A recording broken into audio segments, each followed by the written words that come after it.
Welcome to the Crime for Sleep channel. Let me know where you're watching from and what time it is. And don't forget to like, comment, and subscribe. Story 1. I remember the first time Sarah mentioned it to me. Her voice on the phone carried that peculiar tremor, not quite fear, not quite confusion, something in between. The kind of tremor that makes you sit up straighter, that makes the room around you suddenly feel a little colder. I've been a detective with the Oakwood Police Department for 15 years, but something in her voice that evening made me write her address down before she even asked me to come over. It was late October, the kind of autumn evening where fallen leaves stick to the bottom of your shoes, where streetlights create small islands of amber in an ocean of lengthening shadows. Sarah's apartment building stood on Maple Street, a modest four-story structure with fire escapes zigzagging up its brick facade like metallic vines. Nothing remarkable about it, nothing that would make you look twice. The lobby smelled of old carpet and someone's dinner, pasta sauce with too much garlic. The elevator had an out-of-order sign taped to it, so I took the stairs, my footsteps echoing in the stairwell. 3 flights up, door 3C, I knocked twice, firmly but not urgently. Sarah Mitchell opened the door immediately, as if she'd been standing there waiting. 32 years old, shoulder-length brown hair, eyes that had clearly not slept in some time. She was wearing a gray cardigan over striped pajamas, her feet bare against the hardwood floor. "Detective Davis," she said, not quite a question. "Thank you for coming. I know how this is going to sound." I've heard those words before. They typically precede something bizarre, something people worry will make them sound unstable. I've learned to listen first, judge later. Her apartment was small but impeccably kept. A bookshelf lined one wall, its contents organized by color, a rainbow of spines from red to purple. A small dining table pushed against the window overlooking the street below. A modest television on a stand. A gray couch with a plush throw blanket draped over one arm. It felt lived in but tidy, the space of someone with organized thoughts. "I've lived here for 4 years," Sarah said, motioning for me to sit at the dining table while she poured 2 cups of tea from a pot that had been steeping. The gentle aroma of chamomile filled the space between us. I know every inch of this apartment, every creaky floorboard, every wall crack, the way the bathroom door sticks when it rains. She placed a mug in front of me, the steam rising in a lazy spiral. "Last night," she continued, her voice measured as if she'd rehearsed this part, "I noticed something that wasn't there before." Sarah led me down a short hallway. On the left, an open door revealed a bathroom, white tiles, blue shower curtain. On the right, a bedroom, neatly made bed, dresser, nightstand with a lamp and a stack of books. At the end of the hallway, where logic dictated there should be nothing but the outer wall of the building, stood a door. It was old, painted a deep shade of green that had faded unevenly. The brass doorknob was tarnished, the kind you might find in a house built in the 1940s. It looked out of place against the modern white walls of the hallway. "This door," Sarah said, her voice barely above a whisper, "wasn't here the day before yesterday. I would have noticed. I've walked down this hallway thousands of times." I approached the door slowly, running my fingertips along the door frame. It felt solid, real, not hastily constructed. The hinges looked weathered, as if they'd opened and closed countless times over many years. "Have you opened it?" I asked, though I already suspected the answer. Sarah nodded, wrapping her arms around herself. "That's why I called you." She reached past me and turned the doorknob. It rotated with a smooth, well-oiled movement. The door swung inward without a sound, revealing a room approximately 10 feet square. The walls were lined with corkboards, and the corkboards were covered with photographs, hundreds of them. In the center of the room stood a simple wooden desk with a chair. A laptop sat closed on the desk's surface. A small lamp cast a warm, insufficient glow over everything. I stepped inside, my police-issue shoes making no sound on the carpeted floor. The room smelled of photochemicals and something else, something like stale coffee and time passing too slowly. The photographs were all of Sarah, Sarah collecting her mail, Sarah watering the plant on her windowsill, Sarah sleeping, the blanket pulled up to her chin, Sarah cooking in her kitchen, Sarah reading on her couch. All of them taken from angles that seemed impossible, as if the photographer had been standing in places where no one could stand, inside her locked apartment. Some of them dated back years, according to the small white timestamps in the corners. "I don't understand," Sarah said from the doorway, unwilling to enter. "This room physically can't exist. On the other side of this wall is the outside of the building. There's a 4-story drop to the ground." She was right. I had noticed that myself when I arrived. The layout of the building, the location of her unit, there shouldn't be space for this room. Yet here it was, solid and undeniable. I moved to the desk and opened the laptop. It powered on immediately, no password required. The screen displayed a folder labeled simply Sarah. Inside were more photographs, thousands of them organized by date, and text files with detailed notes about her habits, her schedule, her conversations on the phone, even transcripts of her talking to herself when she thought she was alone. "Someone's been watching me," Sarah said, stating the obvious in a voice that sounded distant, detached. But how? From where? I examined the walls more closely. Behind some of the photos, I could see small holes in the wall, each no bigger than a pinhead, peepholes perhaps, or something more sophisticated. The building superintendent arrived 20 minutes later, confusion etched into the lines of his weather-worn face. Martin Greaves, 67, 30 years managing the building. "This doesn't make any sense," he said, running his hand along the green door. "This wall is an exterior wall. There's nothing on the other side but a 4-story drop." We checked the building plans he brought up. According to the official layout, there was indeed nothing beyond Sarah's hallway, just as there had been nothing beyond her neighbor's hallway in Unit 3B or her other neighbors in 3D. "Could someone have constructed this recently?" I asked, "without anyone noticing?" Martin shook his head. "Impossible. Construction like this would take days, make noise. Other tenants would have complained. And look at the door, it's old. The wear patterns on the hinges, the fading of the paint. This door has been here for years." But it hadn't. Sarah was certain, and I believed her. We evacuated the building that night, called in forensics, structural engineers. By morning, the story had evolved from bizarre to inexplicable. The room did exist, physically, tangibly exist, but it shouldn't have. It occupied a space that, according to the laws of physics and architecture, wasn't there. It extended out into thin air, yet from the outside of the building, nothing was visible. No protrusion, no addition, no alteration to the flat brick facade. The photographs were real too, thousands of them, documenting 4 years of Sarah's life in the apartment. The laptop contained over a terabyte of surveillance data, but there were no cameras found in her apartment. No devices, no wiring, nothing to explain how someone had collected such intimate documentation of her private life. The fingerprints were the most disturbing element. None in the room matched Sarah's. None matched any resident of the building.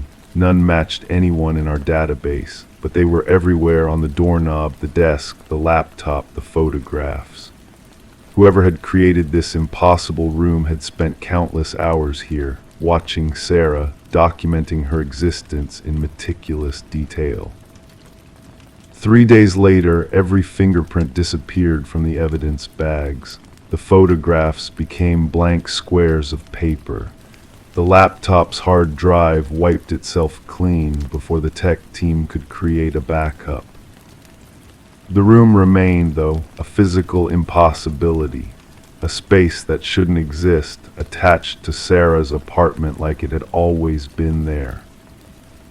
Sarah never returned to the apartment. No one did. The building stands empty now, condemned not for structural reasons, but because no one can explain what happened there. No one can guarantee it won't happen again. Sometimes I drive by at night. I look up at the third-floor windows, at what used to be Unit 3C. I never see anything unusual from the outside. No strange lights, no mysterious shadows. Just an ordinary brick wall where an extraordinary room somehow exists.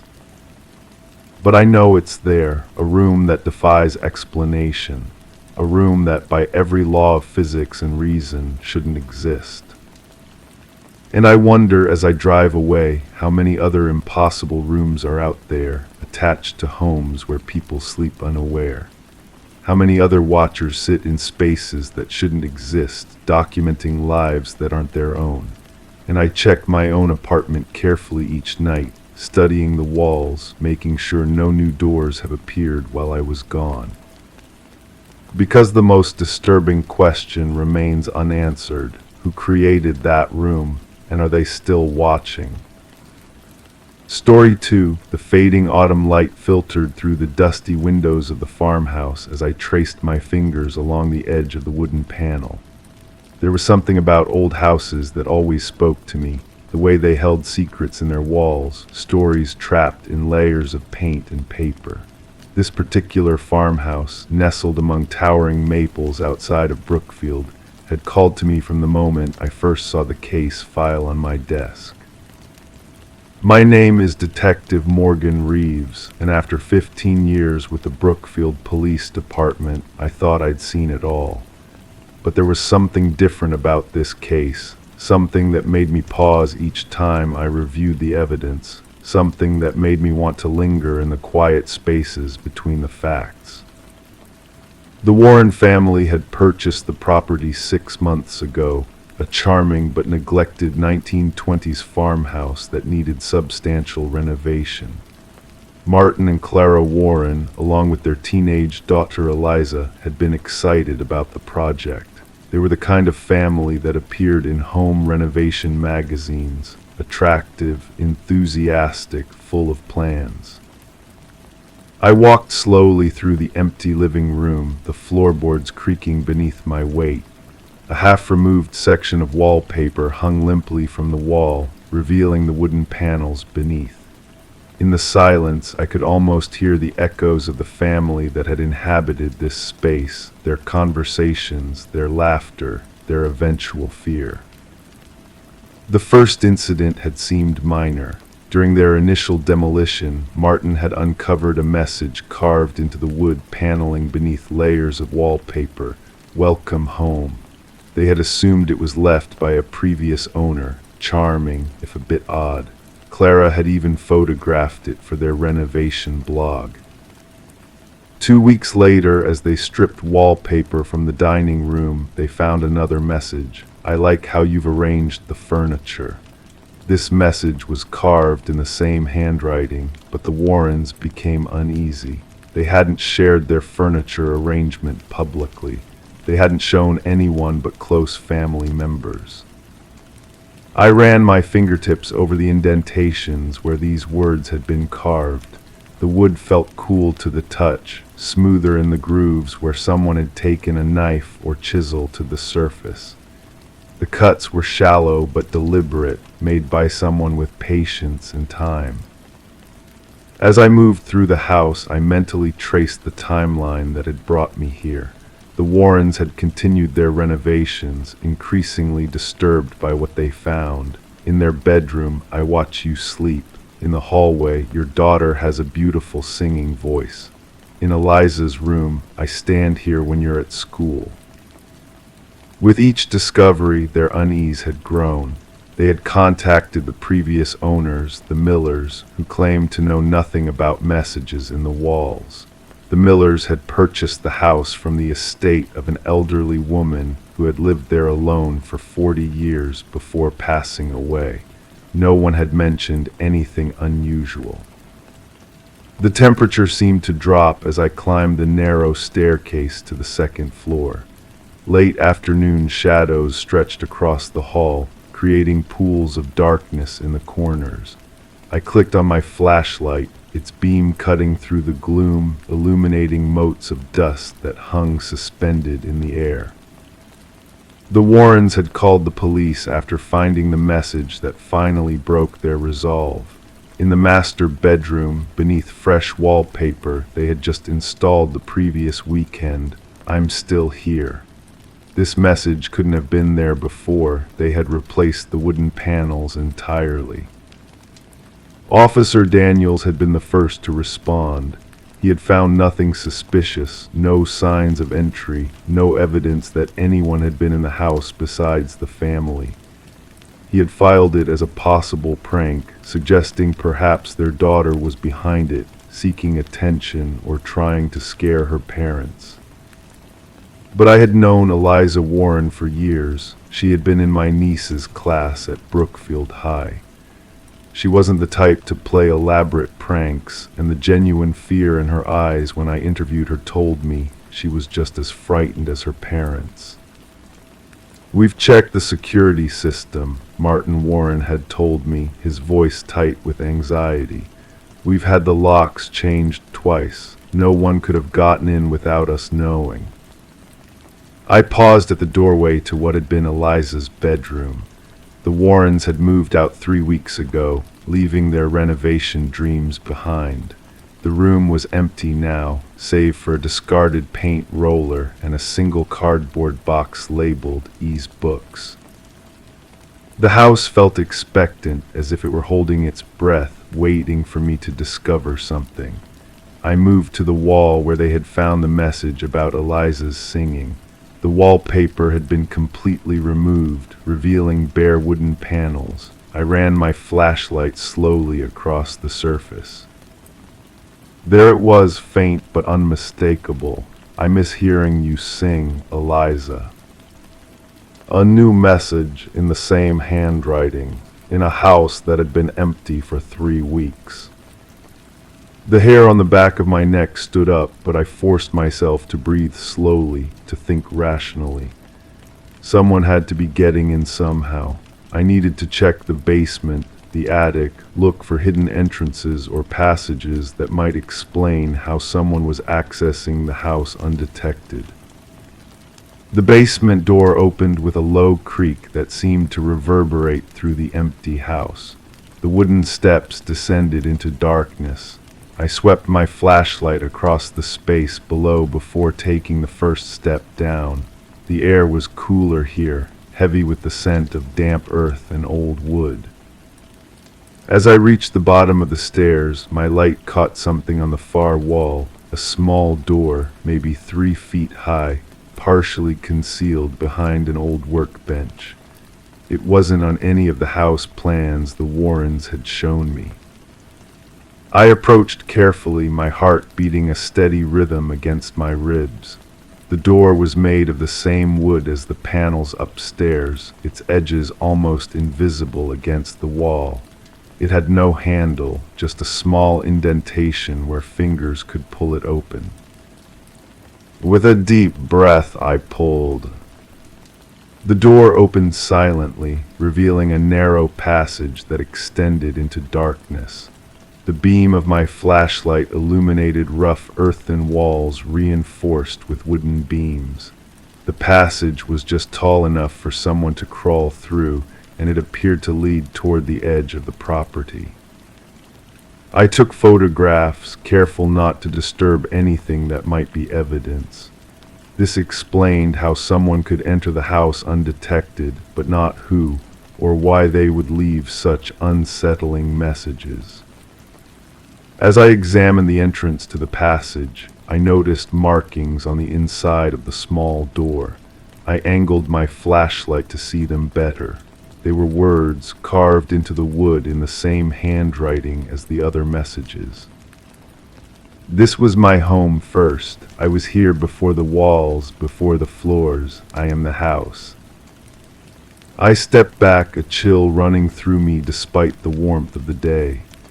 I reached for my radio to call for backup when I heard it, a soft scratching sound, like a knife against wood, coming from somewhere above me. I moved quietly back up the basement stairs, straining to locate the source of the sound. It seemed to be coming from the master bedroom. With my hand on my hallspin, I made my way up the main staircase, careful to avoid the steps that creaked. The door to the master bedroom stood partially open. The scratching continued, rhythmic and deliberate. I took a deep breath and pushed the door all the way open. The room was empty, the late afternoon sun casting long shadows across the floor. But on the far wall I could see movement, a small section of exposed wood where the scratching sound originated. As I watched, a single line appeared in the wood, as if carved by an invisible hand. I stood frozen, unable to process what I was seeing. Slowly, methodically, the lines formed letters, and the letters formed words. Detective Reeves, I've been waiting for you. The research we did after that day revealed a history the real estate disclosures had conveniently omitted. Before the farmhouse was built in the 1920s, the land had belonged to a man named Ezekiel Thorne, a reclusive carpenter known for his intricate woodwork and for his increasingly erratic behavior in the years before his death. The locals had whispered that Thorne believed he could imbue his creations with pieces of himself, that the objects he crafted contained fragments of his soul. When he died in 1918, his body was found in a shallow grave on the property, surrounded by wood shavings and carving tools. The farmhouse had been built over the site a few years later. The Warren family never returned to the house. They sold it at a significant loss to a developer who planned to demolish it and build several modern homes on the large lot. But construction has been delayed repeatedly by unexplained accidents and permit issues. Sometimes when I drive past the property at dusk, I see that one upstairs window still intact among the partially demolished walls. And sometimes I could swear I see fresh markings appearing on the exposed wooden beams, words taking shape under invisible hands. The house continues to write its story, and I can't help but wonder, when they finally tear down those walls, what will they release? Story 3. I remember the first time Sarah told me about the encounter. It was late October, when the evenings grow longer and shadows stretch across suburban streets like reaching fingers. We sat in my office, a converted garage with walls lined with case files and a single window that offered a view of nothing but the brick wall of the neighboring building. The space heater hummed softly in the corner, casting an amber glow that barely reached the edges of the room. Sarah's hands trembled slightly as she cradled her coffee mug. Steam rose between us in lazy spirals, disappearing into the dim light overhead. She wasn't the type to scare easily. 15 years as a district attorney had hardened her against most of life's horrors, but something in her eyes that evening told me this was different. I bumped into her at Wilson's grocery, she began, her voice steady but quiet. Aisle 7, between the cereal and the baking supplies. I was reaching for the flour when our carts collided. I nodded, letting the silence settle between her words. My recorder whirred softly on the desk, barely audible. Outside, a car passed, its headlights briefly illuminating the dust particles floating in the air of my office before disappearing again. I started to apologize, Sarah continued, but when I looked up, I couldn't speak. It was me, not similar to me, not a resemblance. It was as if I was looking into a mirror. I watched her fingers tighten around the mug. The clock on the wall ticked methodically, marking the passing seconds with precision. Same hair, same eyes, same small scar above my right eyebrow from when I fell off my bike at 12. She even had my voice. Sarah's eyes drifted to the window, though there was nothing to see. When I managed to speak, to ask who she was, she just smiled, a smile I recognized from my own photographs. The heater clicked off, leaving a deeper silence in its wake. I didn't rush to fill it. Sometimes, in my line of work, the spaces between words tell more than the words themselves. She leaned closer, Sarah whispered, close enough that I could smell her perfume, my perfume, the one James gave me last Christmas, and said, "You should have left when you had the chance." I made a small note in my pad, the scratch of pen against paper unusually loud in the quiet room. And then I prompted, keeping my tone neutral. And then she walked away, just pushed her cart past me and continued shopping as if nothing had happened, as if she hadn't just turned my world upside down. I've heard many strange stories in my 23 years as a private investigator. Most have rational explanations, mistaken identities, tricks of light, minds playing games after too little sleep or too much stress. But something about Sarah's account settled into my bones with an uncomfortable weight. "Did you follow her?" I asked. Sarah shook her head slowly. I couldn't move. By the time I gathered myself, she was gone. I abandoned my cart and searched every aisle, asked the cashiers if they'd seen. Well, me, but no one remembered her. The familiar weight of my notebook rested in my palm as I flipped to a fresh page. When was this exactly? 3 days ago, Tuesday afternoon, around 4:30. I nodded, writing the date and time. "And have you seen her since?" A long pause followed. Sarah set her mug down on the desk with deliberate care. When she spoke again, her voice had dropped even lower. "Last night, through the kitchen window, I was washing dishes, and when I looked up, she was standing in my backyard, just watching me."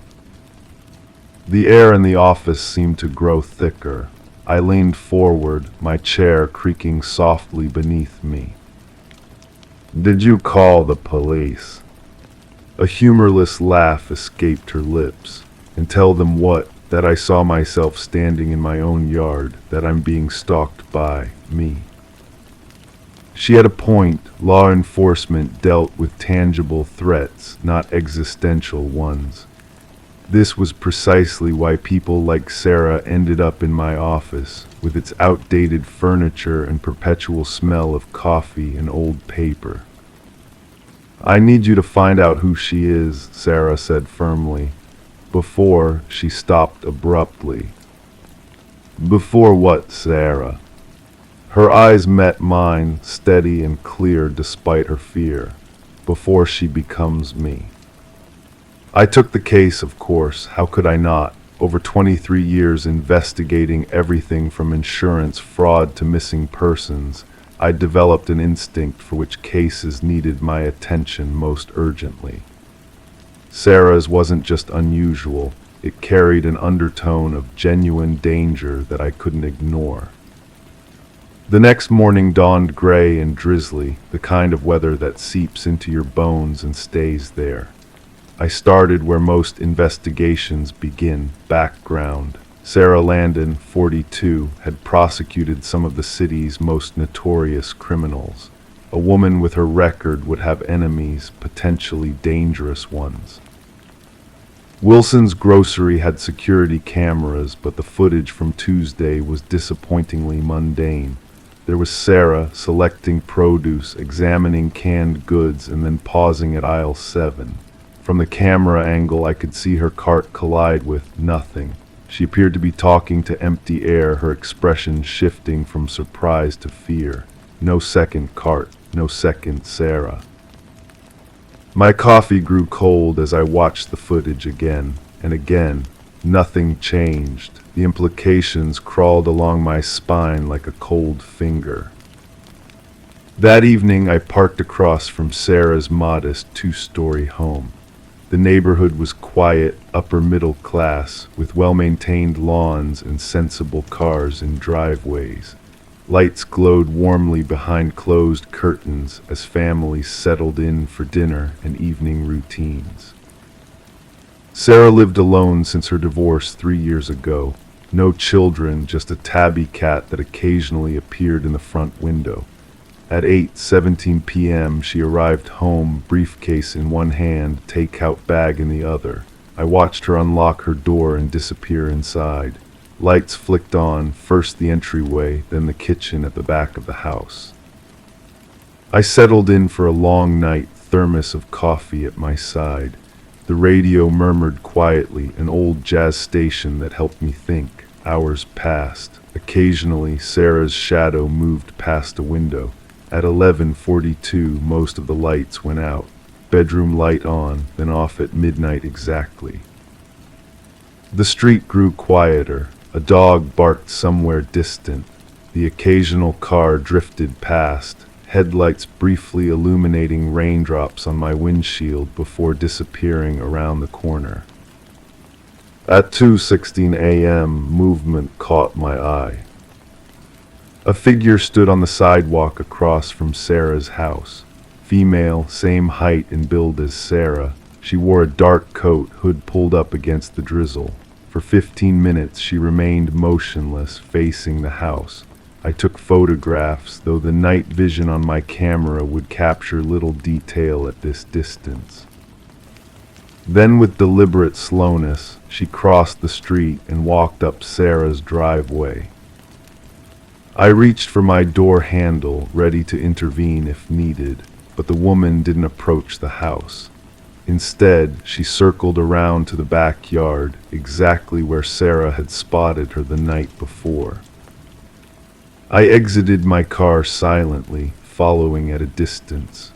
The wet grass muffled my footsteps as I made my way along the perimeter of the property. When I reached the corner of the house, I peered carefully around. The woman stood before Sarah's kitchen window, looking in. From her position, she would have a clear view of the sink where Sarah washed dishes. The light from a street lamp caught her profile, and my breath caught. It was Sarah, or someone who could be her twin. I raised my camera, focusing carefully. The shutter sound seemed impossibly loud in the quiet night, but the woman didn't react. I took 3 photos in quick succession, then lowered the camera. When I looked up again, she was gone. The backyard was empty, no movement, no sound except the soft patter of rain on leaves.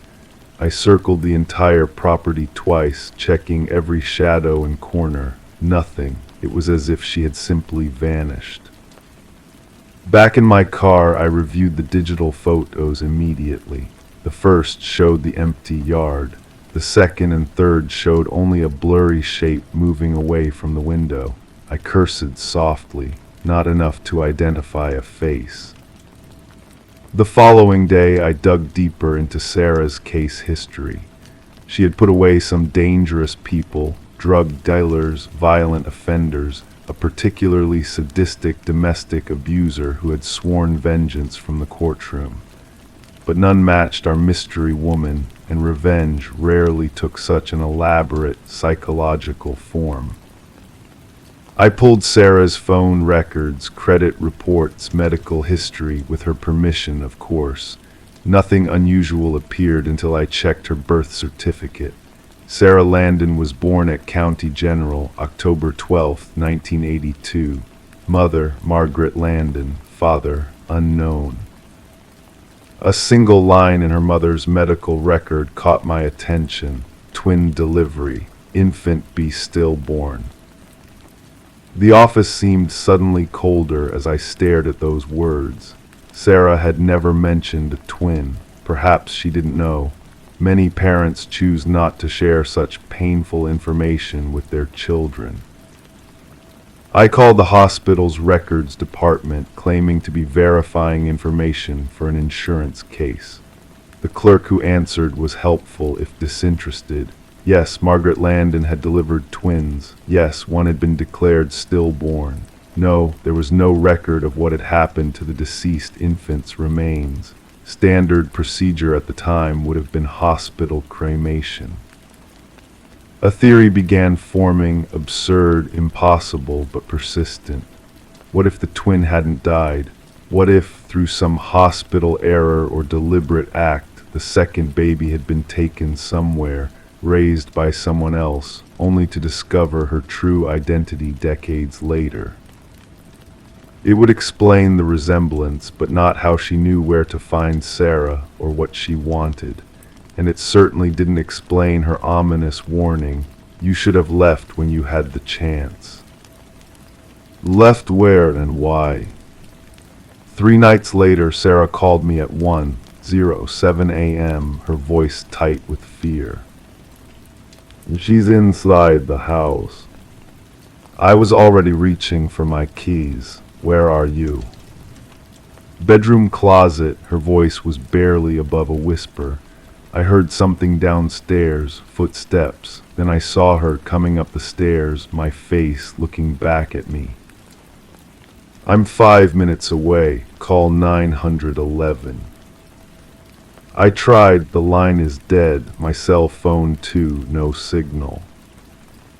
Cold dread settled in my stomach. "Stay hidden. I'm coming." I broke every speed limit getting to her house. The street was quiet, normal. No cars parked nearby except Sarah's in the driveway.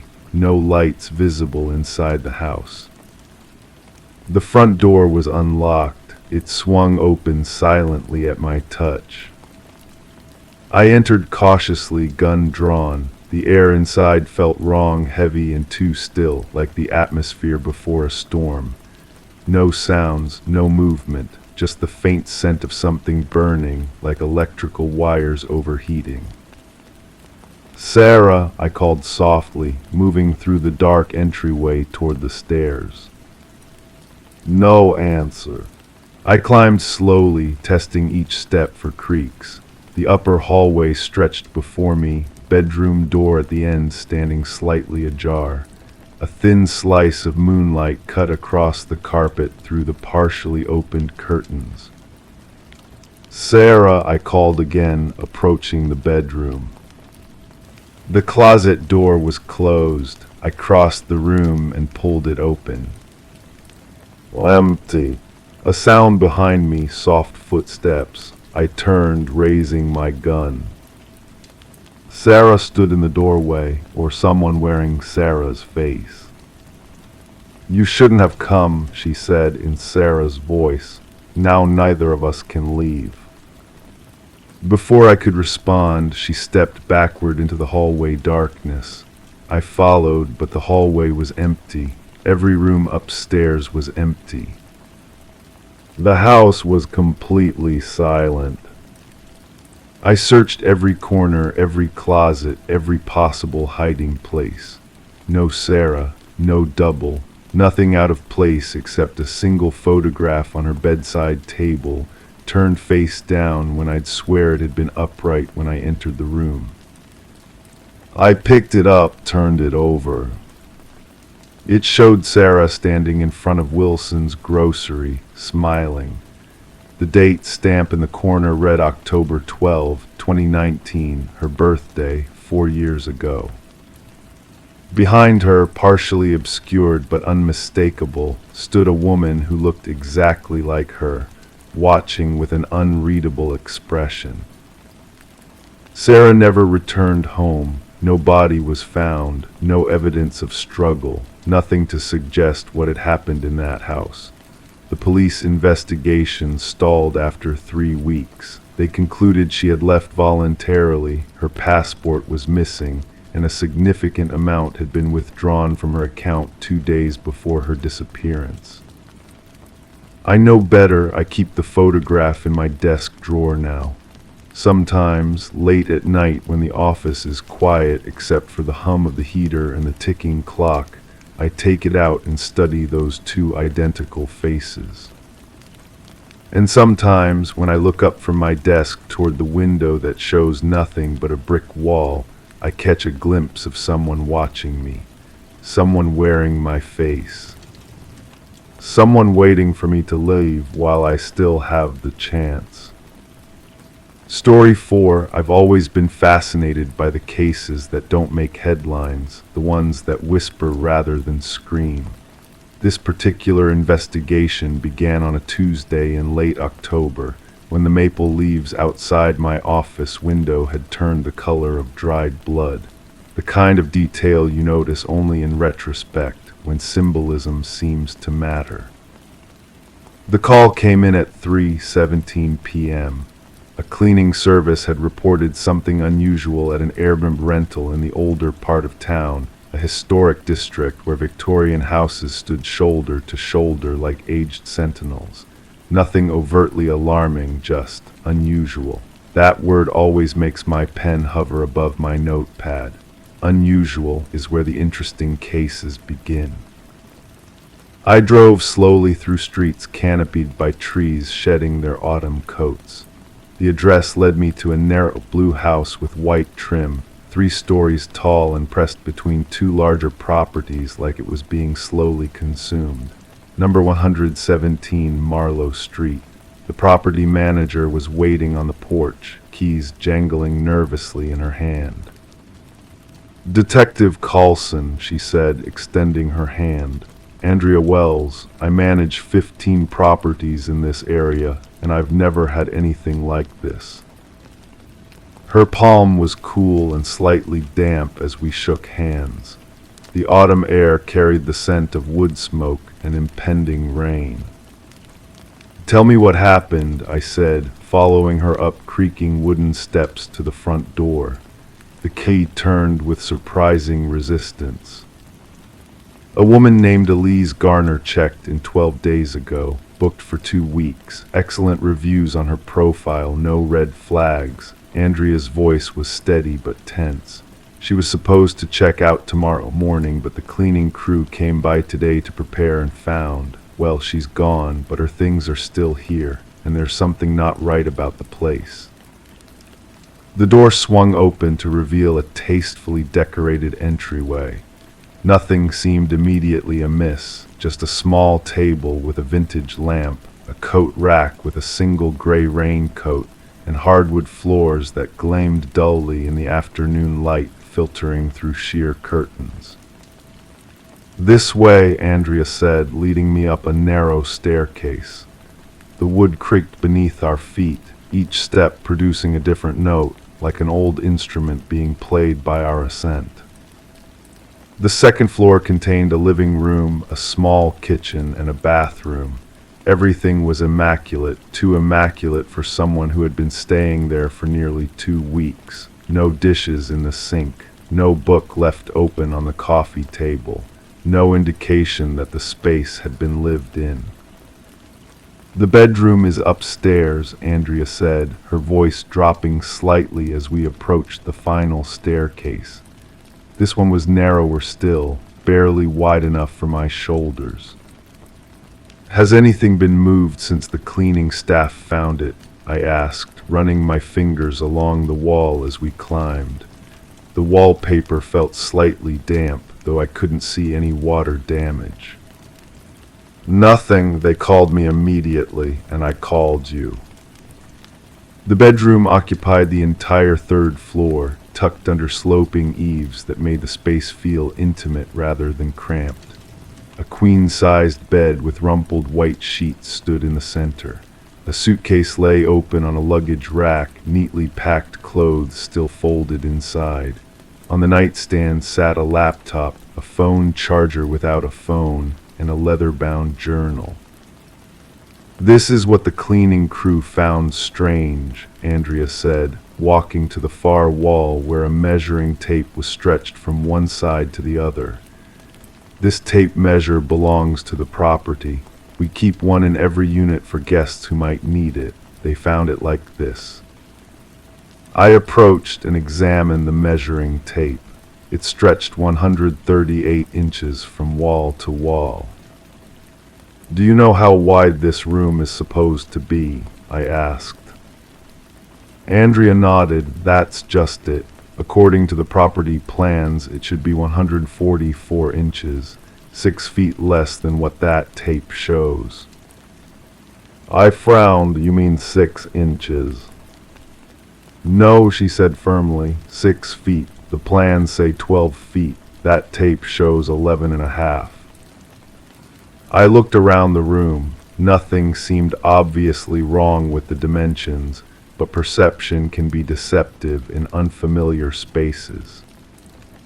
Maybe the tape was stretched wrong, I suggested, though the yellow metal strip lay perfectly flat against the hardwood floor. Andrea reached into her pocket and produced a folded piece of paper. The cleaning staff found this taped to the inside of the door. It's what made them call me. The note was written on hotel stationery, not from this property, but from the Grand Meridian downtown. In neat, precise handwriting it read, "It's almost over." What about her phone, computer? I asked, moving to the nightstand. The laptop is password protected. We haven't touched it. I slipped on latex gloves and opened the journal, careful not to disturb any potential prints. The first several pages contained mundane entries, observations about the neighborhood, notes about a work project involving architectural data, a list of local restaurants she planned to try. Then on the 7th page, the tone changed. Day 3, something's wrong with the measurements in this place. I've checked 3 times. The bedroom is shrinking. 144 inches yesterday, 142 inches today. Am I losing my mind? The next entry was dated 2 days later. Day 5, 140 inches this morning. Called the property manager with a vague question about settling in old houses. She said the building was renovated last year, including new foundations. I sound crazy if I tell her what's happening. I know I sound crazy. The entries continued, documenting a gradual reduction in the room's width, sometimes by fractions of an inch, sometimes by more. Day 8, 139 inches. I've started marking the wall with pencil at night and checking in the morning. The marks move, not while I'm watching, of course, but they move. Day 9, I hear sounds in the walls at night, not rodents, something else. The final entry was from yesterday. Day 11, 138.5 inches. I understand now. The house isn't shrinking, it's consuming, making space inside itself. For what I don't know, but I'm checking out early. If anyone finds this, the room should be 144 inches wide. If it's not, don't stay here. I closed the journal slowly, the leather cover making a soft sound as it met the first page. We need to check the actual dimensions, I said, picking up the measuring tape. Do you have the property plans with you? Andrea nodded and pulled out her tablet. She opened a file showing the architectural drawings of the house. According to the plans, the top bedroom should indeed have been exactly 12 feet wide. I stretched the measuring tape again, making sure it was pulled tight, 138 inches. I measured the other direction, from the door to the window. The plans said it should be 16 feet. The tape showed 179 inches, nearly 15 feet. This doesn't make sense, I muttered, more to myself than to Andrea. I spent the next hour going through Elise's belongings. Her passport was still in the suitcase. Her toiletries were arranged neatly in the bathroom. Everything suggested she had planned to stay until her checkout date, except for the journal entries and her unexplained absence. As the afternoon light began to fade, I found myself standing in the center of the bedroom, turning slowly to take in every detail. The walls were painted a soft blue-gray. The ceiling sloped at identical angles on both sides, 2 windows symmetrically placed. A mirror hung between them, reflecting my puzzled expression. I stepped closer to the mirror and noticed something odd. The reflection showed the room behind me, but the proportions seemed slightly off. The doorway looked narrower than it had when I walked through it. I turned to compare, and for a moment, just a fraction of a second, it seemed like the door didn't match my movement exactly, as if the reflection had turned a microsecond after I did. A chill ran down my spine that had nothing to do with the autumn air seeping through the old windows. "I'm going to need to bring in some specialists," I told Andrea as we descended the stairs. My voice sounded different in the stairwell than it had in the bedroom, more hollow, less present.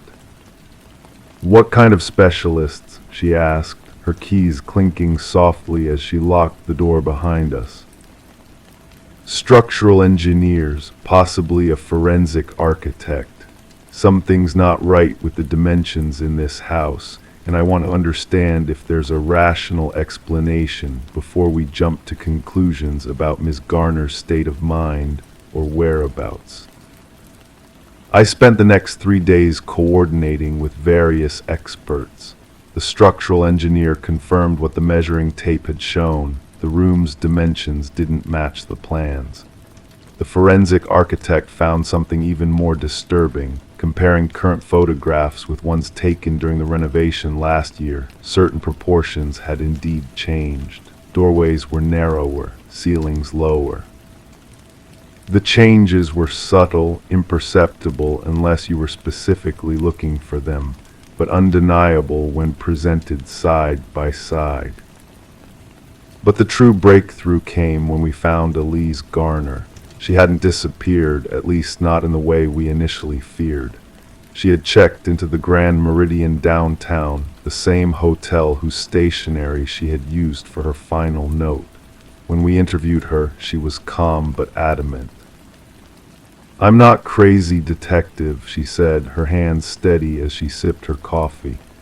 "I'm an architectural data analyst. I notice measurements, proportions, spatial relationships. It's literally my job. That room was shrinking." "Do you have any theory about how or why?" I asked, keeping my tone neutral though my skin prickled with goosebumps. She was quiet for a long moment, staring out the window at the city skyline. "Old houses settle, they shift. They adapt to the people living in them," she finally said. But this wasn't settling, it was intentional, like the house was making space for something else, something that needed room to grow. We never did find a conventional explanation for the shrinking dimensions of 117 Marlowe Street. The case file remains open, classified as unresolved property anomaly. The Airbnb listing was taken down. The house stands empty now, its windows like watchful eyes observing the street. Sometimes on quiet nights when I can't sleep, I wonder about spaces that change when we're not looking, about walls that move inches by inches, about rooms that grow smaller while something else grows larger. And I wonder what happens when there's no more room left to give. Story 5, I still remember the weight of that case file in my hands. Coffee-stained manila folder, thicker than most, with that distinctive musty smell that only documents left untouched for years can acquire. The overhead fluorescent light in the archives flickered intermittently, casting shifting shadows across the photographs spread before me. Outside, rain tapped gently against the high windows, a metronome keeping time with my thoughts. It was 3 in the morning, and I should have been home.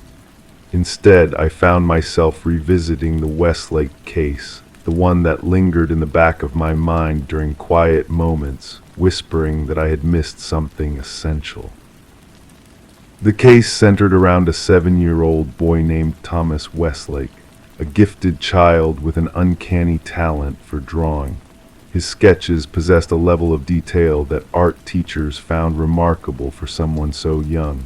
Anatomical precision in the way he rendered hands, understanding of perspective that most adults struggle to master, shadows that fell exactly where they should. A prodigy, they called him. The photographs in the file included several of his drawings preserved in clear plastic sleeves. I ran my finger along the edge of one, feeling the slight ridge where the paper met the protective covering. The first drawings were innocent enough: landscapes, animals, portraits of his mother. Sarah Westlake, 34 at the time, single parent, kindergarten teacher at Pinewood Elementary. When I interviewed her back in 2018, she spoke softly, her fingers constantly twisting a silver ring on her right hand. The living room where we sat had been meticulously arranged, not a cushion out of place, not a speck of dust on the coffee table between us, too perfect, as though she had spent hours preparing for our visit. Thomas has always been special, she had told me, eyes never quite meeting mine. He sees things differently than other children. I pulled out the report from Thomas's teacher, Ms. Abernathy. Her handwriting slanted heavily to the right, the pressure of her pen leaving indentations visible on the reverse side of the paper. Thomas is a quiet, introspective child, rarely interacts with classmates during free play, spends most of his time drawing. His work shows remarkable talent, though recently the subject matter has become concerning. It was the concerning part that had first brought the case to our attention. The shift happened gradually, according to the file. Thomas's drawings began to feature a recurring figure, tall, featureless except for unusually long fingers and what appeared to be a wide, stretched smile. Always positioned near people, often standing behind them or at their bedside. I removed one such drawing from its sleeve, holding it under the desk lamp. The paper felt cool against my fingertips, a crude crayon sketch of what was clearly Sarah's bedroom, with Sarah lying in bed. Beside her stood the figure, its disproportionately long arm reaching toward her. The level of detail in Sarah's face was disturbing, eyes wide with what could only be described as terror. When his mother had asked about the figure, Thomas's response was what triggered the initial call to social services. "That's the man who tells me your secrets." The social worker's report was methodical, detailing multiple visits to the Westlake home. No signs of abuse or neglect. Home environment suitable. Mother attentive and engaged. The boy well adjusted despite his introversion. No history of trauma. The drawings were attributed to an overactive imagination, possibly influenced by glimpses of inappropriate media content. But something hadn't felt right, the careful precision of Sarah's home. The way Thomas would stare silently at visitors, his small hand moving across paper, recording every detail of their appearance. The slight tremor in Sarah's voice when she discussed her son's talent. I picked up another photograph, one of Thomas himself, dark eyes that seemed to absorb light rather than reflect it, a serious expression unusual for a child his age, thin fingers holding a crayon with surprising dexterity.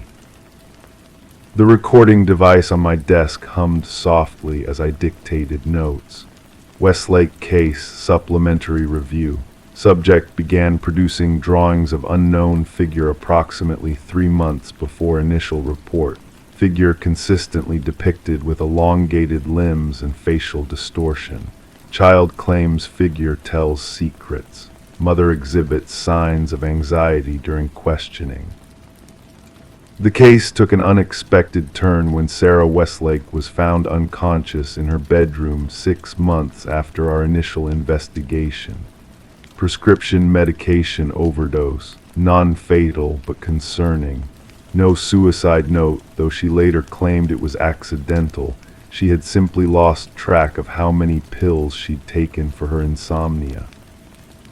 When officers responded to the scene, they found Thomas sitting at the kitchen table, drawing. The illustration showed his mother on her bed, pills scattered on the nightstand, and the familiar dark figure standing over her. When asked when he had drawn this, Thomas replied simply, "Before it happened." I placed this drawing side by side with a photograph taken by the responding officer. The similarities were undeniable, from the position of Sarah's body to the exact number of pills on the nightstand. The psychiatrist's report suggested that Thomas might have witnessed his mother taking the pills and processed the traumatic event through his artwork. But that didn't explain how the drawing was completed before the officers arrived. I leaned back in my chair, listening to the rain intensify against the windows. The archives felt particularly empty tonight, the silence broken only by the occasional settling of the old building and the steady drip from a leaky pipe somewhere in the ceiling. The case remained officially classified as a non-criminal incident.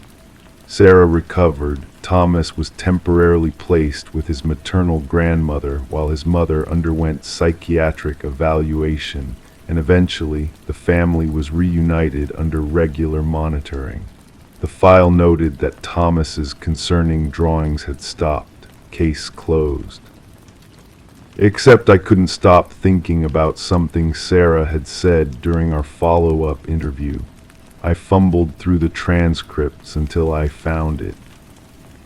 Interviewer: has Thomas explained more about the figure in his drawings? S. Westlake: he says it's been with him since he was very little, that it watches people and tells him things about them, things they don't want anyone to know.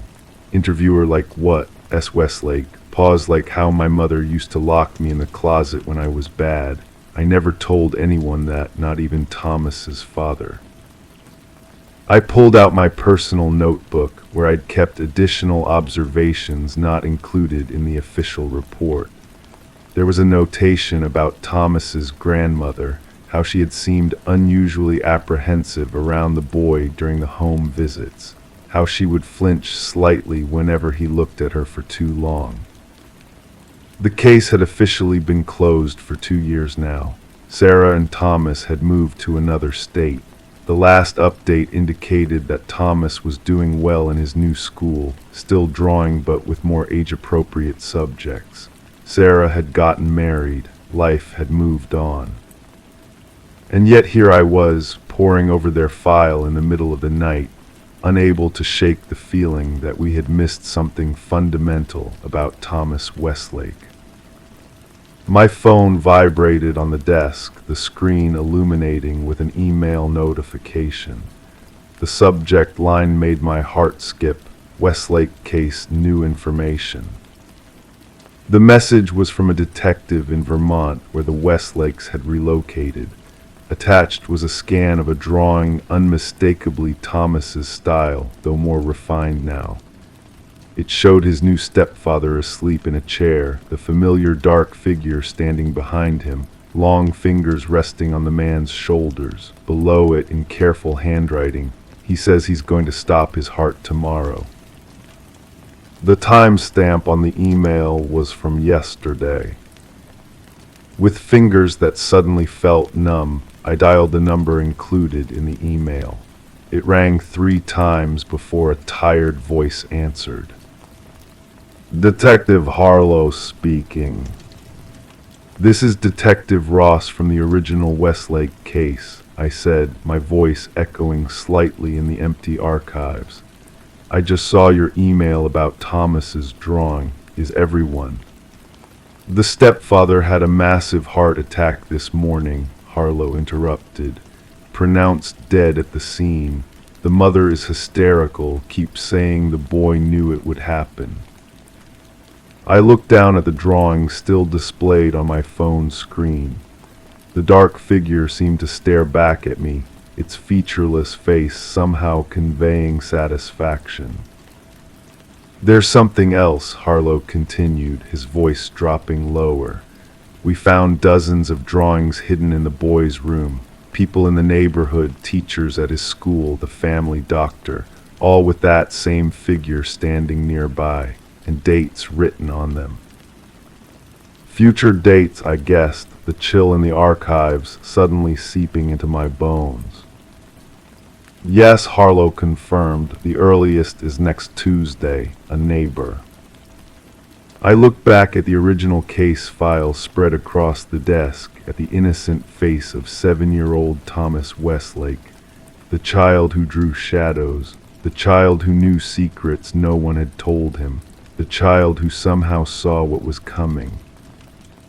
I'm catching the next flight out, I said, already reaching for my coat. Don't let that boy draw anything else. As I gathered the files, my eye caught on one last detail I had somehow missed before, a small note from Thomas's art teacher, jotted in the margin of her evaluation. Asks for black crayon more than any other color. Says he needs it for the shadows that follow people. Outside, the rain had stopped, but the darkness felt heavier than before. I couldn't help but wonder if somewhere in that darkness something was watching, something with long fingers and a wide smile, something that whispered secrets.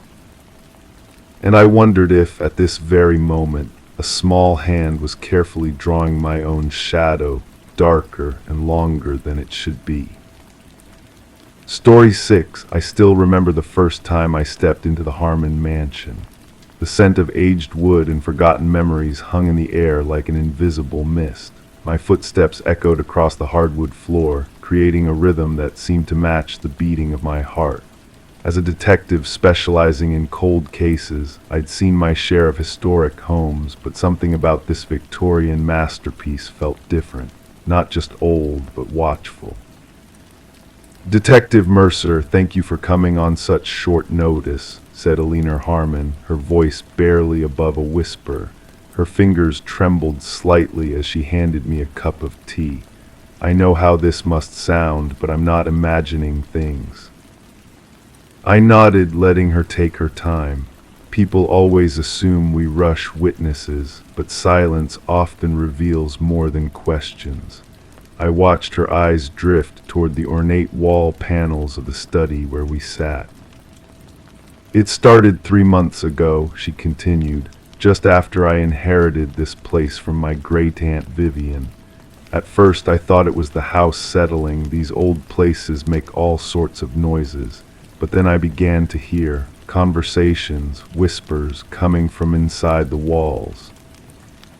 I took a slow sip of tea, allowing the warmth to spread through my chest before responding. Many old houses have peculiar acoustics, Ms. Harmon. Perhaps you're hearing neighbors or street noise channeled through the vents. Alina shook her head. The whispers mention me by name, detective. They know things about me, private things I've only written in my journal. The grandfather clock in the corner marked the passing of seconds with soft, persistent clicks. I made a note in my small leather-bound notebook, the scratch of my pen against paper unnaturally loud in the quiet room. When did you first notice they were speaking about you specifically? I asked. 3 weeks ago, I was reading in the bedroom upstairs when I heard my name clear as day. Then details about my childhood in Rochester, about my fear of deep water after my brother's accident. She paused, eyes widening slightly. I never told anyone about that. It's only in my journal.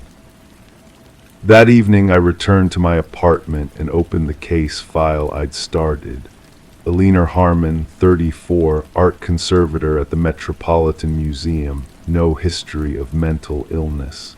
The previous owner, Vivian Harmon, had died peacefully at 93. The house had been in the family for generations, nothing unusual in public records. Yet something about Alina's quiet terror stayed with me. I've interviewed hundreds of witnesses over my 15 years with the department. I know the difference between paranoia and genuine fear. Alina wasn't seeking attention. She was afraid to even voice her concerns. The following day, I returned to the mansion with sound equipment. Alina led me through the house, pointing out spots where the whispers seemed strongest. We placed digital recorders in various rooms, focusing on the master bedroom and study. "They're clearest at night," she said, her voice so soft I had to lean closer to hear. "Usually between midnight and 3. "I'll return tomorrow to collect the equipment," I told her. "In the meantime, try to note the exact times you hear anything." That night I researched the history of the Harmon Mansion. Built in 1887 by railroad tycoon William Harmon, it had remained in the family ever since. No reported deaths beyond natural causes, no notorious crimes. The only unusual note was a renovation in 1967 when several walls were rebuilt. 24 hours later, I sat in my dimly lit office, headphones on, listening to hours of recordings. Most contained nothing but the ordinary sounds of an old house, the gentle hum of the heating system, occasional creaks of timber expanding and contracting. Then at 2:17 a.m. on the recorder placed in the master bedroom, a whisper. I adjusted the volume, replayed the section. There it was again, faint but distinct. Alina knows too much, just like her aunt. A chill ran through me despite the warmth of my office. I replayed the section 3 more times, enhancing the audio with each pass. The voice was barely audible, but the words were unmistakable. I returned to the mansion the next morning. Alina looked as though she hadn't slept, dark circles shadowing her eyes. "You found something," she said, not a question. I nodded, placing my recorder on the coffee table between us. "I'd like to examine the walls in your bedroom, if that's all right." With her permission, I brought in a structural engineer who arrived with thermal imaging equipment. We scanned the walls of the master bedroom while Alina watched from the doorway, arms wrapped tightly around herself. "There's a void here," the engineer said, pointing to a section of wall between the bedroom and adjacent study. "Not uncommon in these old houses, but this looks deliberate. There's something inside." With Alina's authorization, we carefully cut into the drywall. The dust motes danced in the afternoon sunlight streaming through the windows as we worked, creating an almost dreamlike atmosphere. When we finally peeled back the section of wall, none of us was prepared for what we found. Pages, dozens of them, yellowed with age, carefully plastered to the interior wall surface. Some appeared to be from journals, others from letters, and there, in the center, torn pages from Alina's own journal, recognizable by their distinctive blue ink. "That's impossible," Alina whispered, her face ashen. "My journal is in my desk drawer. It's been there all along." I checked. Her journal was indeed in her desk, complete and intact. Yet here were exact duplicates of several pages, detailing her private thoughts, fears, and memories. Further examination revealed more disturbing findings. The older papers contained intimate details about previous Harmon women, Alina's great aunt Vivian, her grandmother Catherine, stretching back generations. All women who had lived alone in this house, all whose private thoughts somehow ended up inside these walls. Forensic analysis later confirmed the oldest papers dated back to 1967, the year of the renovation. The same year Aliner's great uncle Harold had been committed to a psychiatric institution after claiming he could hear the thoughts of the women in his family. The investigation deepened. Harold Harmon had been a skilled craftsman who had personally handled the renovation work. He had also kept detailed journals of his own, which we discovered in the attic, journals that described his growing obsession with preserving the legacy of Harmon women and his belief that by embedding their thoughts within the house, he could ensure the family's immortality. We found hidden microphones throughout the house, antiquated but ingenious in design. They'd been carefully placed to capture conversations in every room, connected to an old recording system in a concealed space beneath the stairs. But the most disturbing discovery was a small room adjacent to Harold's former workshop in the basement, walls covered with photographs of Aliner taken through windows from across streets in public places. Recent photographs. Harold Harmon had died in the institution 15 years ago, but someone had continued his work. It took another week to uncover the final piece of the puzzle. A caretaker who had worked for the family for decades, a man who had been Harold's apprentice in his youth, a man who had keys to the house and an unwavering devotion to what he called Mr. Harold's grand project. When we arrested him, he showed no remorse. "The walls must remember," he said calmly as we led him away. Mr. Harold understood. The house must know its women. Aliner Harmon sold the mansion the following month. The new owners immediately began extensive renovations, tearing down walls, modernizing systems. They reported no unusual occurrences.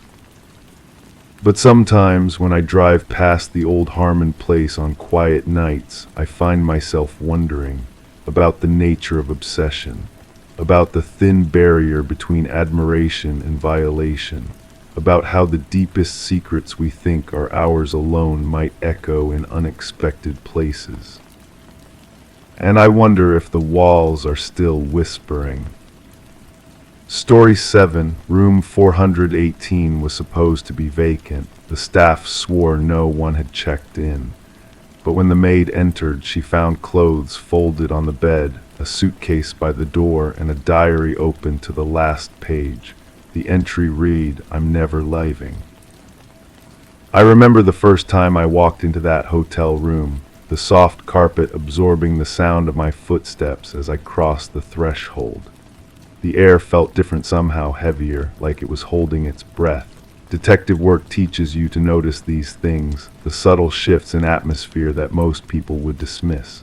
This was my 14th year with the department, and something about room 418 at the Westlake Grand Hotel whispered that this wasn't going to be a routine case. Maria Alvarez, the housekeeper who found the room, stood in the hallway, her cleaning cart pushed against the wall. Her hands trembled slightly as she spoke to Officer Brennan. I nodded to her reassuringly as I passed, the scent of industrial cleaning products trailing in her wake. "Nothing's been touched," Brennan murmured as I approached. "Crime scene unit is on their way."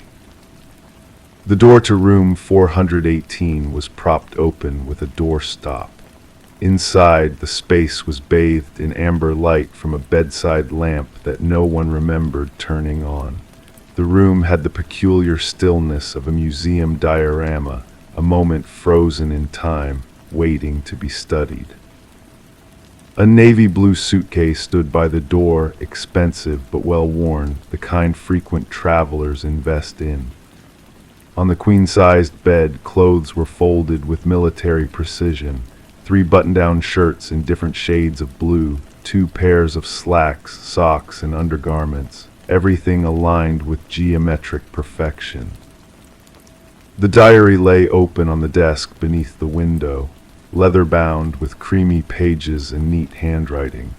I approached slowly, careful not to disturb anything, and leaned in to read the final entry without touching the paper. I'm never leaving. 4 syllables that made the back of my neck prickle. The handwriting was steady, deliberate, not the frantic scrawl of someone in distress, but the calm declaration of a decision already made. Hotel records, I asked, turning to Brennan. That's the thing, he replied, flipping through his notepad.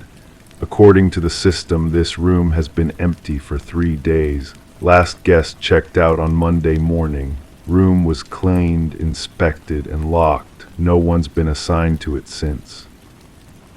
I glanced at the keycard reader on the door. Security footage. Being pulled now. Manager says the electronic lock would have recorded every entry, but the system shows no one's used a key since housekeeping on Monday. The mystery deepened as I continued my survey of the room. The bathroom was spotless, but a single toothbrush stood in the holder by the sink. No toothpaste, no other toiletries, just the toothbrush, blue and white, still damp. Whose bag is that? I asked, nodding toward the suitcase. No identification that we can see. We're waiting for the warrant before opening it. A soft knock on the doorframe announced the arrival of the crime scene unit. I stepped back to give them space, my mind already assembling the puzzle pieces. Who stays in a hotel room that isn't registered to them? Who arranges their belongings with such precision, then disappears?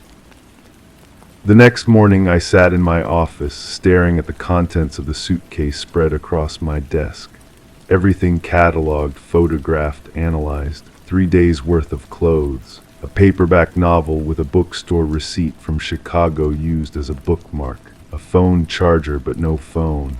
A small velvet pouch containing a man's wedding ring, and not a single piece of identification. The diary proved equally mysterious. Most pages were blank. The entries began just 1 week prior with short, cryptic notes. Day 1 arrived, the view is as I remembered. Day 2, watch them come and go, they don't notice anything.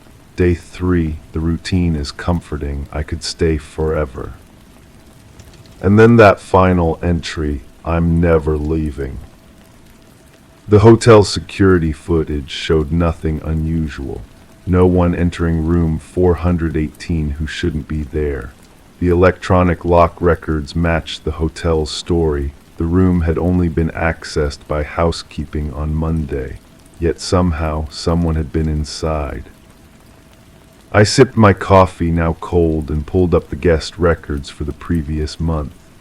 Room 418 had been occupied on and off, typical for a business hotel. Nothing stood out until I noticed a pattern, a recurrence of single-night stays, always midweek, always paid in cash, always registered under different names. The desk clerk who'd handled most of these check-ins was named Thomas Larson. 23 years old, worked the overnight shift for the past year. I decided he was worth talking to. The hotel lobby had that peculiar midday lull. Checkout was over. Check-in hadn't begun. Thomas Larson fidgeted in his chair across from me, his uniform tie slightly askew. I remember those guests, sure, he said, eyes darting to his manager who stood a discreet distance away. Business travelers, I thought. They always asked for a high floor, always paid cash. They, I asked, catching the plural. Thomas blinked. Well, I assumed it was different people. The names were different. But was it the same person? His hesitation told me everything. I am not supposed to. Thomas, I said gently, we're trying to figure out if someone might be in trouble. No one's accusing you of anything. He sighed, shoulders slumping. It was the same guy, mid-50s, gray at the temples, nice suits, but tired eyes, you know. He'd slip me $50 to register him under whatever name he gave that night and to not require ID. Did he ever say why? I figured he was having an affair, but he was always alone when I saw him, never brought anyone up. I showed him a photo we'd found in the room, tucked between the pages of the diary. A family portrait, man, woman, 2 teenage children, all smiling against a backdrop of autumn leaves. That's him, Thomas confirmed, the guy who stayed in 418. The man's name was Edward Mercer, successful investment banker from Chicago, married for 22 years to Claire Mercer, father to Sarah and Michael, ages 19 and 17. And according to his wife, he had died 6 months ago, cardiac arrest on a business trip to Boston. Yet here he was, staying repeatedly in room 418, leaving cryptic diary entries and then vanishing again. I sat across from Claire Mercer in her tasteful living room in Winnetka, Illinois. The same family photo from the hotel room stood framed on her mantel. Mrs. Mercer, I began carefully, I know this might sound unusual, but we have reason to believe your husband may have been staying at the Westlake Grand Hotel in our city as recently as last week. She didn't gasp or cry out. Instead, a strange calmness settled over her features. "Show me what you have," she said quietly. I placed the diary on her coffee table. She didn't reach for it. "Edward always kept a journal," she said, "but this isn't his handwriting." The revelation hit me like cold water. I pulled out my phone and showed her a photo of the diary entries. "No," she confirmed. "Edward wrote in all capitals, always has, this is someone else." "And the suitcase, the clothes." "The suitcase could be his. He had one like it. The clothes." She shook her head. "Edward would never wear those colors." Something wasn't adding up. "Mrs. Mercer, is there any chance, and I apologize for asking this, that your husband might have?" I struggled to find a delicate way to phrase it. "Faked his death," she finished for me, a sad smile playing at her lips. "No, detective, I identified his body myself. Edward is buried in Graceland Cemetery. You're welcome to exhume him if you need proof." 2 days later, I was back in room 418. The hotel had agreed to keep it vacant while we investigated. I sat on the edge of the bed, looking around at the now empty space, trying to see what I was missing. The phone on the nightstand rang, startling me. After 4 rings, I picked it up. "Hello." Static crackled on the line, then a man's voice, distant and hollow. "I told you, I'm never leaving." The line went dead. I checked with the front desk. No calls had been routed to room 418.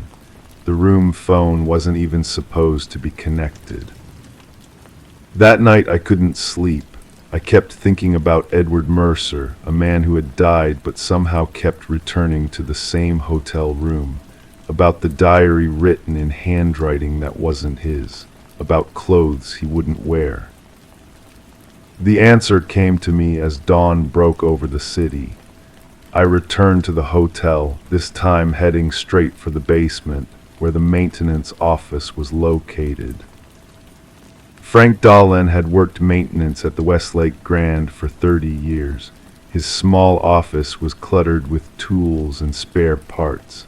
On his desk stood a family photo, himself, much younger, with a woman and a young boy. "Your son?" I asked, nodding toward the picture. Frank glanced up, then back down at the work order I'd interrupted. "Yes, Thomas."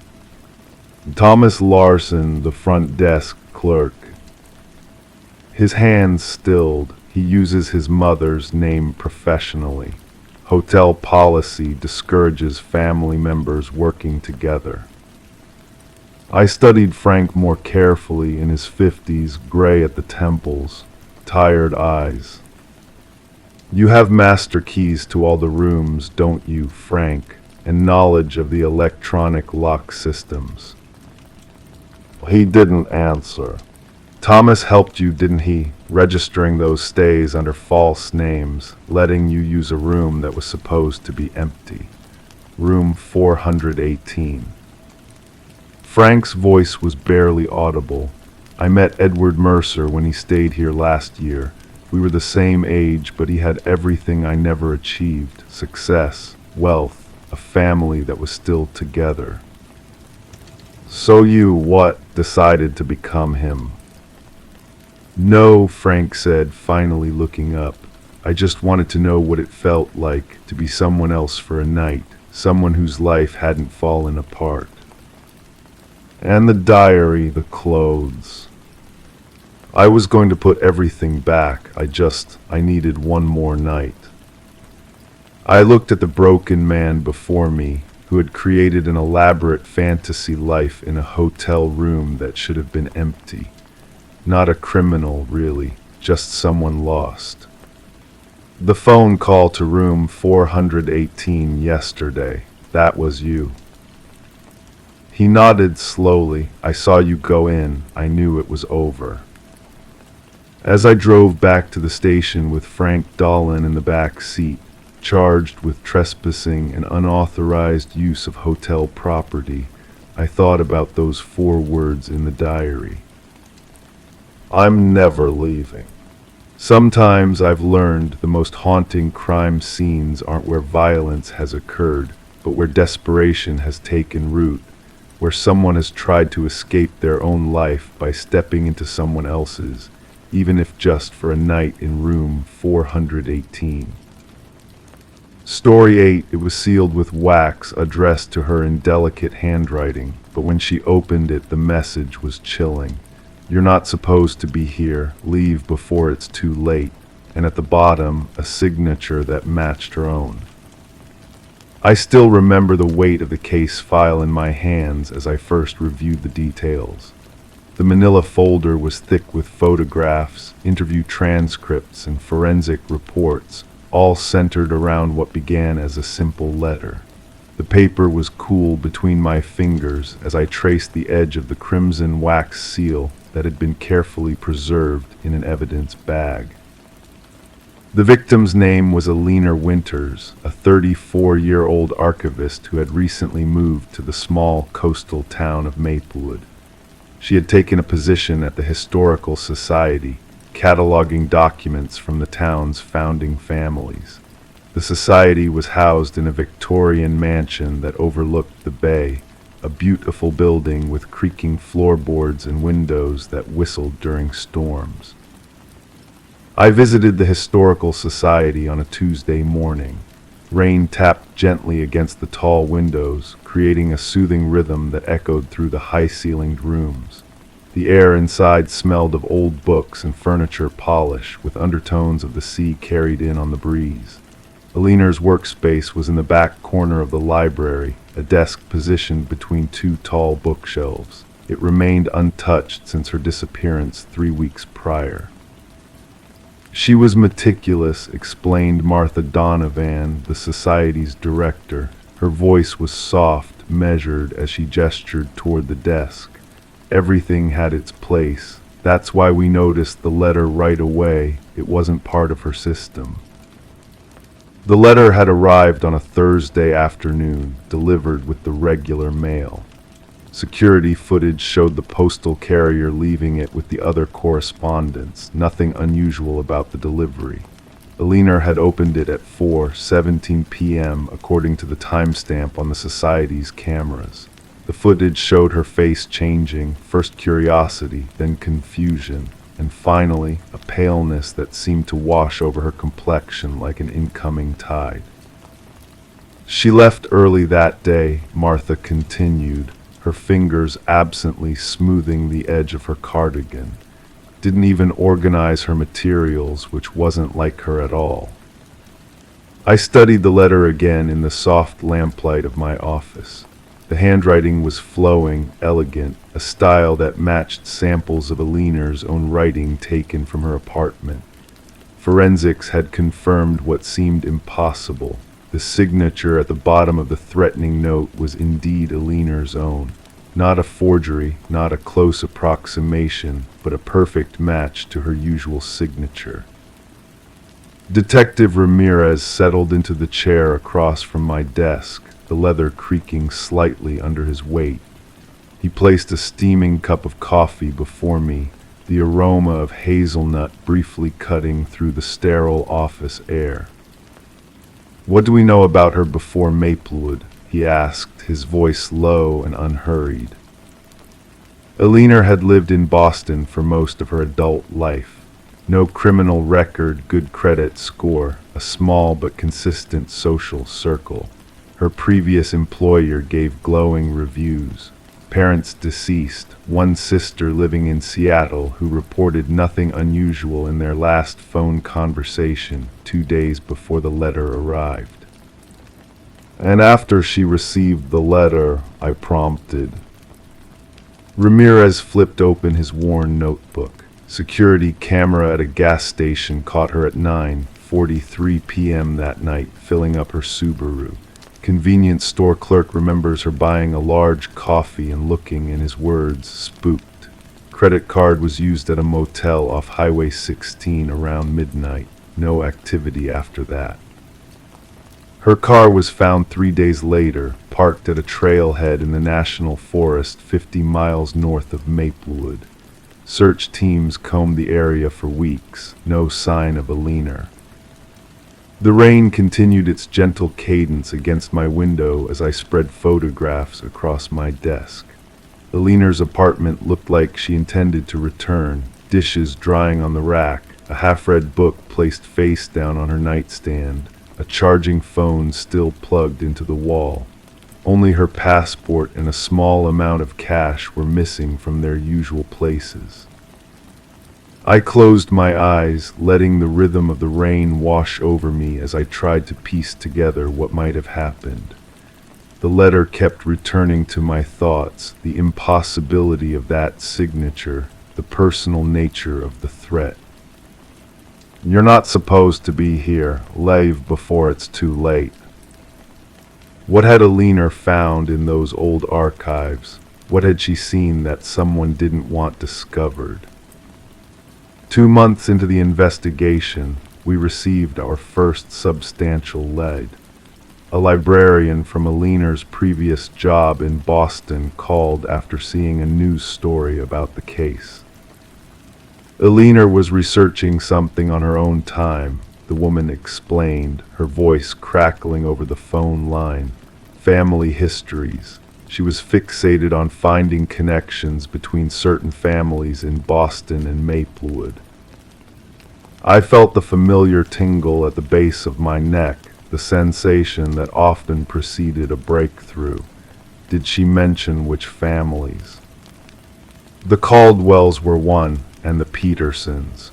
She seemed particularly interested in a journal from the 1890s that mentioned both families and some kind of agreement between them.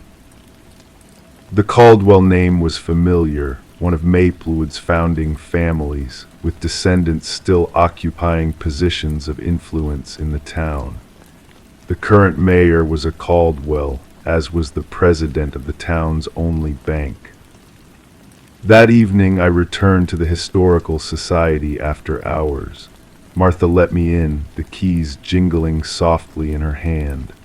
The building felt different in the darkness, more imposing, with shadows stretching across the hardwood floors like long fingers. Aliner had requested these documents shortly before the letter, Martha said, leading me to a cabinet in the archives room. The lock clicked open and she pulled out a box of folders. She spent hours with them. Under the soft glow of a desk lamp, I carefully examined the documents. Most were land deeds, business agreements, and correspondence between the Caldwell and Peterson families dating back to the 1890s. Nothing seemed immediately suspicious until I came across a thin leather journal, its pages yellow with age. The journal belonged to a Margaret Peterson, who wrote in delicate script about her concerns regarding a business arrangement between the families. She described a terrible secret that bound the families together, something involving the original founding of Maplewood and the source of the Caldwell's fortune. The last entry was dated June 17, 1893. I fear what will happen should this come to light. They have made it clear that silence is the only path forward. I have received a warning today that I cannot ignore. A chill ran through me despite the stuffiness of the archives room. I turned to Martha, who stood watching me with an unreadable expression. Did Elena make copies of any of these documents?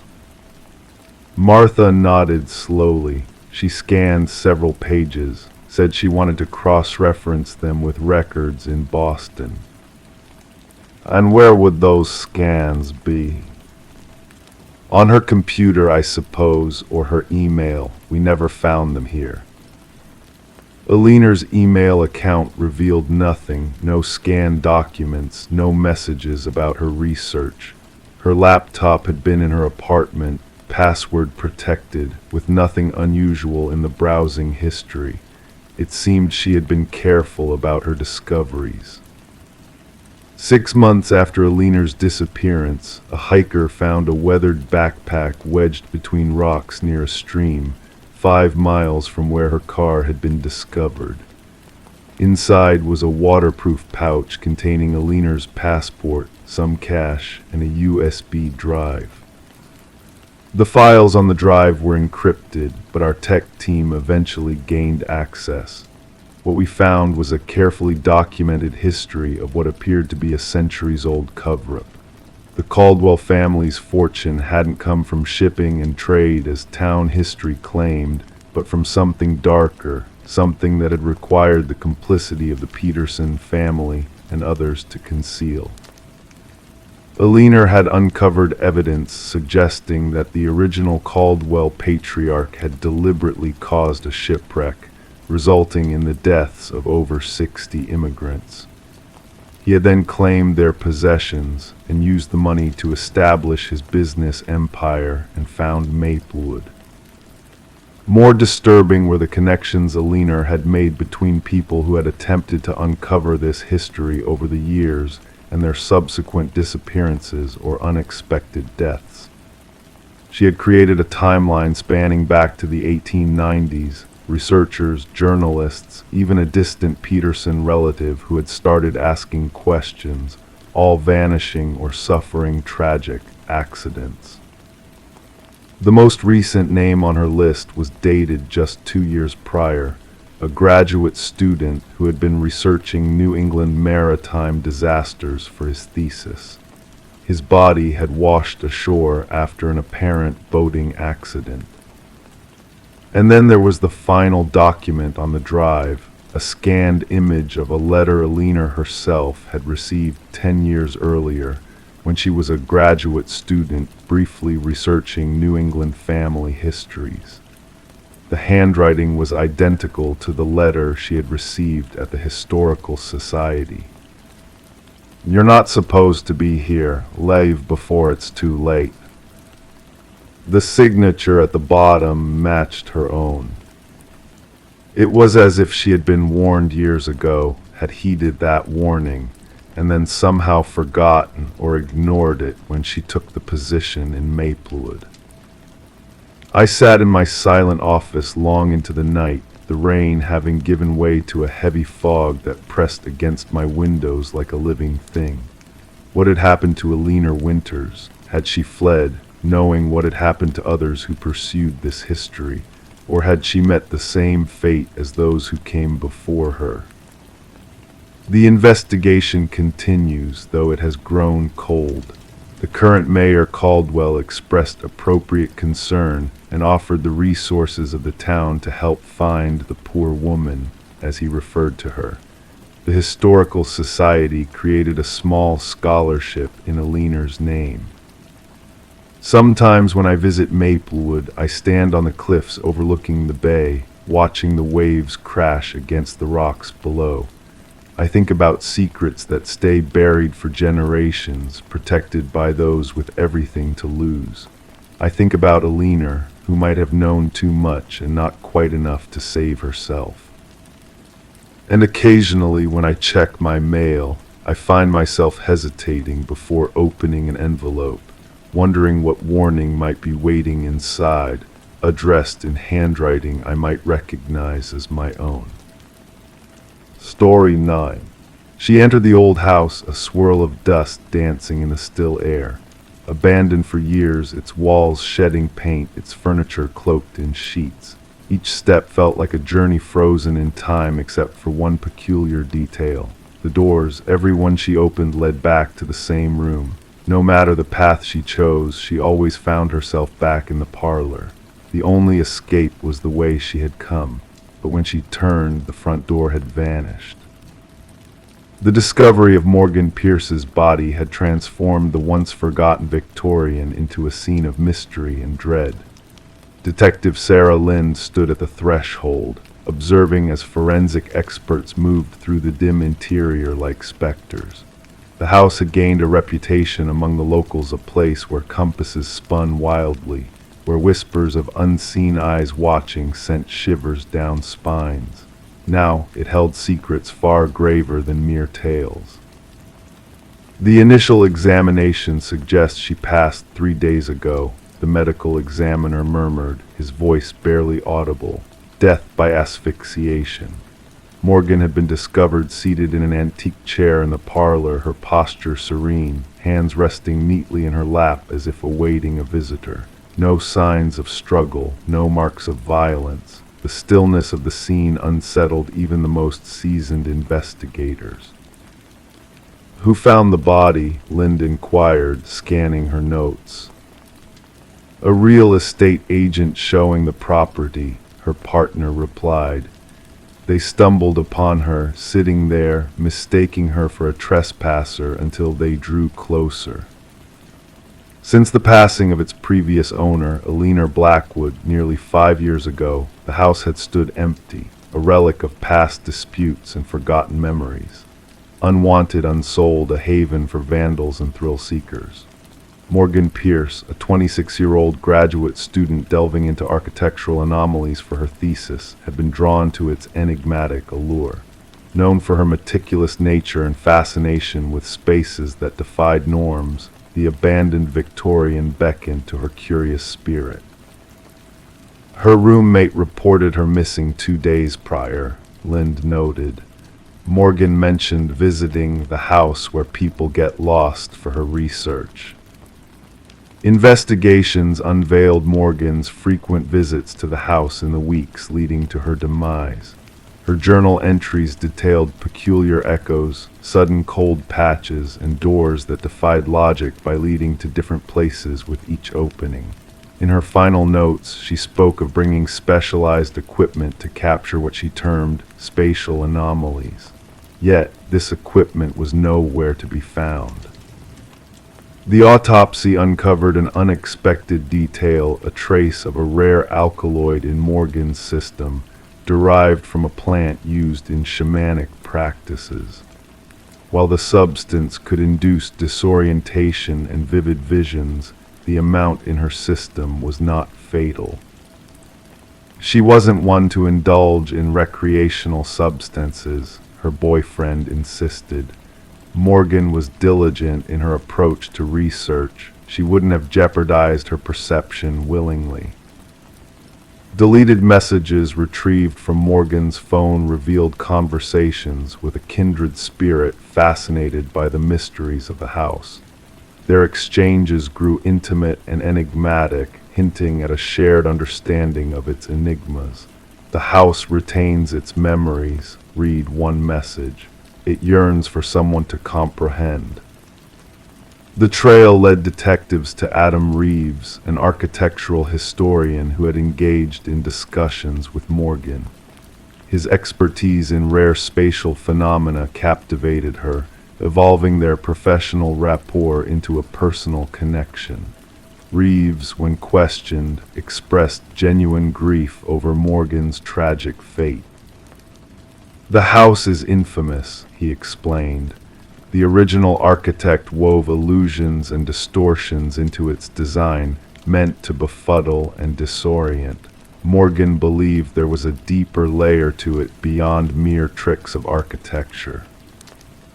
However, Reeves possessed a solid alibi for the time of Morgan's passing, substantiated by security footage of him lecturing at a university symposium miles away. A breakthrough emerged from an unexpected source: Alina Blackwood's grandson, now residing overseas. Contacted by investigators, he disclosed a family secret buried for generations. "My grandmother wasn't the sole Blackwood to perish in that house," he disclosed. "Others succumbed there too, always found in the parlor, always at peace. The family termed it the claiming." He provided aging journals chronicling deaths initially attributed to natural causes like heart failure or strokes. The recurring pattern was evident: individuals spending time in the house eventually succumbed to what the family cryptically referred to as the influence. A secondary search of the premises uncovered a concealed compartment behind the parlor hearth. Within, investigators unearthed Morgan's missing equipment alongside a startling find: an alcove housing artifacts from diverse indigenous cultures, arranged meticulously in a geometric configuration. At its heart lay a weathered figurine, embodying a deity linked to liminal spaces, thresholds between realms. Traces of the alkaloid matched that in Morgan's system.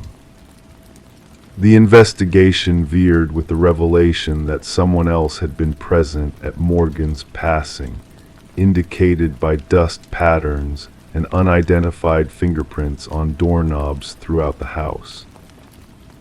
3 weeks into the inquiry, Adam Reeves was discovered deceased in his residence. Like Morgan, he was found seated, countenance serene, the alkaloid present in his body. In his grasp, a key unmatched to his apartment locks, yet fitting snugly into the hidden compartment of the Victorian. In his final correspondence, addressed to himself as though preserving a testament, Reeves inscribed, "The house doesn't ensnare you physically. It ensnares your perception." Morgan was correct: the doors led where they always have, but something deceives you into believing you're going in circles. Once you grasp the reality, you can depart at will, yet by then you may choose not to. The case, officially unresolved, remains classified as suspicious deaths under scrutiny. The Victorian, now condemned and cordoned off by authorities, remains a subject of eerie fascination. Whispers persist of lights flickering within on certain nights, of visitors entering but never emerging. Some locals allege the house lays claim to those who delve too deeply into its mysteries. Others posit that Morgan and Reeves unearthed something ancient and potent, existing in the shadows between conventional truths. The verity lingers as elusive as an exit in a house where every doorway leads back to the beginning. Story 10. In the hushed stillness of the night, the house stood silent, a relic of secrets untold. For years it had remained vacant, a solemn witness to the passage of time. Whispers from the neighbors spoke of a young woman who vanished without a trace, leaving behind a void that echoed through the empty rooms. When the new tenants arrived, drawn by the allure of a fresh start, they were met with a chilling mystery. The bedroom, a sanctuary frozen in time, was locked from within, as if guarding a hidden truth. With trepidation, they forced the door open, breaking the seal of years gone by. The air within was heavy with neglect, a tapestry woven from dust and forgotten memories. Yet amidst the stillness, something stirred, an unsettling presence that lingered like a ghostly whisper. The bed lay immaculately made, the mirror gleaming in eerie perfection. And there upon the desk, a solitary candle stood as a sentinel of the past, its wax a solemn testimony to time's ceaseless march. As the flickering flame cast dancing shadows upon the walls, their eyes fell upon the relic that beckoned from the shadows, the notebook, its pages adorned with the ink of a lost soul. Detective Morgan, a seeker of truths veiled in shadows, pored over the cryptic words that spilled forth from the pen of Elise Winters, a name etched in the annals of mystery. Her elegant script danced across the pages, a chronicle of a life interrupted, a tale of whispers and shadows. The final entry, a haunting echo of a night shrouded in fear, bore the weight of secrets long buried. "I know he's watching me tonight," the words whispered, each letter etched with a trembling hand. "If something happens, know that it wasn't random." The room bore witness to the silent vigil of the past, a stage frozen in time where the drama of a life unraveled. The detective, a weaver of threads unseen, uncovered a tapestry of deceit that lay hidden beneath the surface of polished facades. Elise, a paralegal entwined in a web of corporate intrigue, had stumbled upon a truth that threatened to unravel the tapestry of lies carefully spun by those in power. Her pursuit of justice had led her down a path fraught with peril, a path that culminated in her disappearance. As the investigation unfurled, a tapestry of betrayal and greed emerged, a tapestry woven from the threads of corrupted souls. The bedroom, a silent witness to the unfolding drama, held within its walls the key to a mystery that defied the passage of time. In the shadows of the night, a faint scent lingered, a whisper of a presence long gone, a specter that haunted the corridors of the mind. The truth lay hidden in plain sight, waiting to be unveiled by the seeker of lost truths.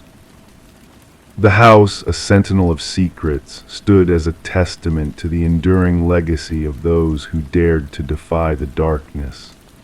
The whispers of the past echoed through the empty halls, a requiem for a life lost but not forgotten. As the moon cast its silvery light upon the abandoned house, a sense of peace descended, a lullaby of whispers that beckoned the weary to rest. The mysteries of the locked room remained veiled in shadows, a riddle waiting to be unraveled by the light of truth. And so the house stood silent once more, a guardian of secrets that whispered in the night, a testament to the indomitable spirit of those who dared to seek justice in the face of darkness. Story 11: The Realtor's Enigmatic Discovery. The listing by the realtor made no mention of a basement. The blueprints revealed no trace of it. But as the family peeled back the worn carpet in their new home, they stumbled upon a hidden door, a door with a heavy, rusted handle that took 3 of them to pry open. A rush of stale air, thick with the scent of damp earth, greeted them as they descended the steps into darkness. They anticipated finding storage space, yet what they encountered was far more unsettling. In the dim light, they discovered a solitary chair beneath a swaying light bulb, casting eerie shadows on the walls. And there, hung in a row, were photographs of themselves, images captured from within the walls of their own home. The Mercer family had embraced the charm of their suburban property, a 2-story structure with faded siding and creaking floors, thinking it held character and history. Little did they know the depth of history the house harbored and how profoundly it would intertwine with their present. Detective Sarah Connors arrived at the scene with her partner, the crime scene unit already at work, securing the area with fluttering yellow tape. Mrs. Mercer's voice had quivered over the phone as she relayed the disturbing discovery beneath their living room floor. "We must document everything before anyone else enters," Connors directed, donning latex gloves with practiced ease. The flash of cameras illuminated the stairwell as the forensic team meticulously captured the scene. The wooden steps groaned under their weight as they reached the small basement space, its concrete walls painted a somber gray. A single chair stood anchored to the floor, while above it the bare bulb cast unsettling shadows that danced in the still air. But it was the line of photographs that held their gaze, 37 snapshots arranged in a chilling sequence. "These go back almost a month," noted Connor's partner, studying the timestamps on the prints. "Look here, Mrs. Mercer asleep, Mr. Mercer at the kitchen table, the kids in their rooms." The investigation unveiled no signs of forced entry, no evidence of theft. The security system had remained silent. What had been stolen was their privacy, their sense of security. As the forensics team combed through the basement, they discovered fingerprints, some belonging to previous owners of the house. Records revealed a pattern of short-lived occupants, with each family selling the property within a year, each unaware of the hidden basement. "We need to interview every past owner," Connors instructed, flipping through her notes. The case darkened as they delved into the property's murky past. Inconsistencies in records, altered blueprints, and redacted reports hinted at a sinister mystery. A breakthrough came when they tracked down the contractor who had renovated the house years earlier. His denial of the existence of the basement raised chilling questions. "That room isn't real," he insisted, trembling. Digital forensics unearthed hundreds more images from a hidden memory card, revealing an intricate surveillance network that spanned generations of residents. The discovery of audio recordings heightened the sense of intrusion, capturing intimate moments and private conversations. "We must search every crevice," Connors urged, her tone urgent. Hidden behind the photographs, they found a concealed passage leading to a monitoring station, a chilling testament to a voyeur's obsession. A journal detailed meticulous observations, matching the handwriting of the house's original builder, Edward Kelvin. His disappearance from public records raised alarms, his presence lingering within the walls he had constructed. The manhunt led to Kelvin's discovery, curled in a hidden space, his existence woven with delusions of ownership over the house and its occupants. He spoke of the families as characters in his play, his detachment unsettling. Psychological evaluations painted a portrait of a man lost in his elaborate surveillance, convinced of his guardianship over the property. The Mercer family, like those before them, fled the house, leaving behind a specter of intrusion. The trial unraveled the intricate web of surveillance Kelvin had spun, turning the house into a stage for his clandestine observations. As the jury rendered its verdict, Kelvin remained detached, lost in his world of shadows and secrets. The property was razed, erasing the physical remnants of Kelvin's voyeurism. But for the families who had unwittingly shared their lives with him, the scars of violation lingered, a haunting reminder of the unseen eyes that had watched over them. In quiet moments, they found themselves casting wary glances at air vents, light fixtures, and shadowed corners, questioning if they were truly alone, wondering if they ever had been. The house may have fallen, but the echoes of its dark history reverberated in the hearts of those who had unknowingly played their roles in Kelvin's twisted drama. Story 12. Once upon a time, there was a flicker in the stillness, a tiny disturbance in the realm of the baby monitor's gaze. At first, it was dismissed as mere interference, a glitch in the digital tapestry of the night. But then the audio crackled, a soft whisper slipping through the static, "SHHH, go back to sleep."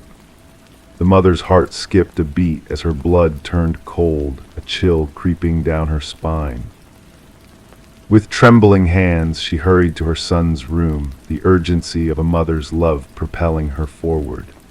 But as she flung open the door, her worst fears were realized. The crib stood empty, a void where her precious child should have been nestled in slumber. The window stood closed, the door firmly locked, yet the room felt tainted, a sense of unease hanging heavy in the air. The only witness to the silent intrusion was a stuffed rabbit, abandoned on the floor, its glassy black eyes staring up with an unsettling knowingness. Rebecca's screams pierced the night, echoing through the empty halls until her voice grew hoarse and raw. The neighbors, stirred from their own slumber, called for help, their concern drawing emergency services to the scene. When the authorities arrived, they found Rebecca on the nursery floor, cradling the stuffed rabbit close to her chest, her eyes haunted by the loss that had stolen into her home. Samuel, the innocent babe, had vanished without a trace, leaving behind a void that no amount of searching could fill. The investigation that followed was shrouded in mystery, a puzzle with pieces that refused to fit together. No signs of forced entry marred the sanctity of the home, the security system standing guard through the night, its vigilance unbroken. The baby monitor's footage held the only clue: a spectral voice, a whisper in the dark, and the crackle of static disrupting the silence of the night. How could an intruder slip through the cracks of security, pluck a child from his crib, and vanish into the night like a wraith, leaving behind only a silent witness in the form of a stuffed toy? Suspicions turned inward, casting shadows on Rebecca, the grieving mother whose pain seemed too raw, too controlled for a heart shattered by loss. Her husband Daniel returned from his travels, his presence a question mark in the narrative that unfolded. The threads of their marriage, strained by the weight of grief and unspoken truths, revealed a tangled web of secrets that threatened to unravel their world.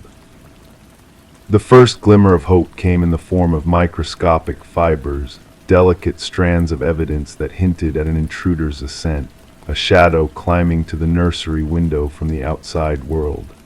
Security footage whispered of a dark figure moving in the night, a ghostly presence captured in fleeting glimpses. A footprint in the garden soil spoke of a visitor with specialized boots, a mark left behind by a silent intruder. Daniel's return brought more questions than answers, his hands bearing the calluses of a hobby newly acquired, a hobby that hinted at a darker truth. Financial records painted a portrait of desperation, a man drowning in debts that led to drastic measures. The phone calls to an unknown number, the clandestine whispers of a plan unfolding, all pointed to a conspiracy that threatened to tear apart the fragile fabric of a family. As the investigation deepened, the baby monitor emerged as a beacon of truth in a sea of lies.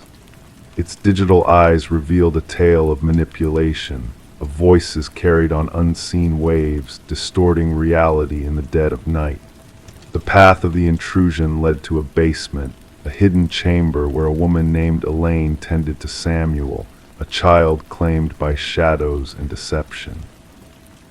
Elaine's surrender held no answers, her vacant eyes betraying a mind lost to grief and longing. The past unfurled in old photographs, in strands of DNA that tied her to a life once lived, now twisted beyond recognition. Daniel's denial crumbled in the face of digital evidence, his involvement in the scheme laid bare for all to see. The trial echoed with the echoes of that whispered voice, the truth hidden in plain sight, waiting to be heard. Daniel's cough, a ghostly echo of his presence at the scene of the crime, sealed his fate in the eyes of justice. The jury's deliberation was swift, the verdict a resounding condemnation of the darkness that had crept into their midst. Rebecca and Samuel fled the shadows of the past, seeking solace in a new beginning far from the ghosts that haunted their steps.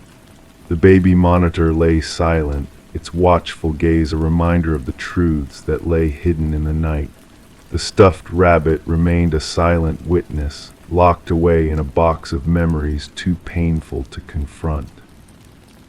As the world moved on, the echoes of that fateful night lingered in the air, a cautionary tale of the dangers that lurked in the shadows of technology. Samuel grew up in the light of a new dawn, his laughter a balm to his mother's wounded heart. And as the years passed, Rebecca would look back on that whispered voice with a shiver, knowing that the monitor had spoken the truth, even as it wove a web of lies around them all. Story 13. The apartment had sat vacant for months, collecting layers of silence in its dusty corners. When the new tenants finally crossed its threshold, their expectations were low, a bit of dust, perhaps some abandoned furniture. But there was one door that refused to yield, stubbornly locked from the inside. It stood as a mystery within a mystery, beckoning with a secretive allure. With a final, determined push, the landlord managed to force it open, revealing a closet that held more than just old coats and forgotten trinkets. Inside, the walls bore witness to a haunting tale, etched with deep, uneven scratches that seemed to pulse with a silent desperation. And in the dimly lit corner, a relic of the past lay dormant, an ancient flip phone, its battery long drained of life, except for the eerie glow of a single unread message that lingered on the screen like a ghostly whisper. Detective Morgan Shaw, a seasoned investigator with a keen eye for the uncanny, felt a shiver run down her spine as she surveyed the scene before her. It wasn't the absence of blood or violence that unnerved her, but the silent plea etched into those scratch marks, a silent scream of captivity and struggle. "We need forensics here now," she instructed her partner, Officer Reed, who diligently captured every haunting detail through his lens. "And fetch me the records of the previous tenants." The message on the forgotten phone simply stated, "I know what you did," a chilling revelation that sent a ripple of unease through the air, like a whisper from the shadows of the past. The landlord, a jittery figure with perpetually moist palms, nervously recounted how the previous tenant had vanished without a trace, leaving behind unpaid rent. A young woman kept to herself, left in a hurry about 6 months back, he mumbled, his eyes darting away from the closet as if afraid of what lurked within. Forensics unveiled a grim truth hidden within the scratches, traces of blood, mostly belonging to one person, presumably the missing tenant, Emma Caldwell, a 28-year-old woman reported absent from her job when she suddenly ceased to show up. But there were 2 other DNA samples discovered, a puzzling mystery that defied easy explanations. Shaw's investigation uncovered a web of secrets intertwined with the missing woman's life. Emma's apartment whispered of interrupted routines, unopened mail, a mug left unwashed, a bed neatly made. Her phone records revealed a sudden silence in her regular calls to her sister, punctuated by a flurry of unknown numbers that had dialed her in the weeks leading to her disappearance. The sister mentioned a new boyfriend, Officer Reed informed, his voice tinged with a sense of foreboding. No name, just descriptions of him being intense and private. As the pieces of the puzzle began to coalesce, a chilling pattern emerged. Surveillance footage captured a shadowy figure, cloaked in anonymity, entering Emma's building shortly after her on that fateful night, his features obscured by a baseball cap and a careful avoidance of security cameras. The key to the enigma lay in the fingerprints found on the closet's doorknob belonging to Derek Mercer, a man believed to be dead for 2 years, his DNA inexplicably fresh on the walls of Emma's prison. He staged his death, Shaw murmured, her mind racing to unravel the dark strands that connected the missing women to their captor. But the journey into the abyss was far from over. A trail of breadcrumbs led the investigators to another missing person, Lynette Porter, whose disappearance 3 years prior bore uncanny similarities to Emma's vanishing act. A woman matching Lynette's description had been seen frequenting Emma's apartment, drawing a sinister link between the two cases. The hunt for answers took them to a secluded property owned by the Mercer family, where a grim discovery awaited them in the bowels of the basement: a living, breathing Lynette Porter, emaciated and haunted by the horrors she had endured in captivity. "He forced me to watch," Lynette whispered, her eyes vacant, haunted by the specter of her tormentor. "He wanted me to understand the fate of those who dared to flee." Evidence mounted against Derek Mercer, painting a portrait of a twisted mind consumed by a hunger for control and suffering. Journals chronicled his descent into madness, photographs of his victims adorned the walls, and chilling videos captured his depraved acts of dominance. The manhunt for Mercer spanned across jurisdictions, a shadowy figure on the run, his thirst for power unquenched.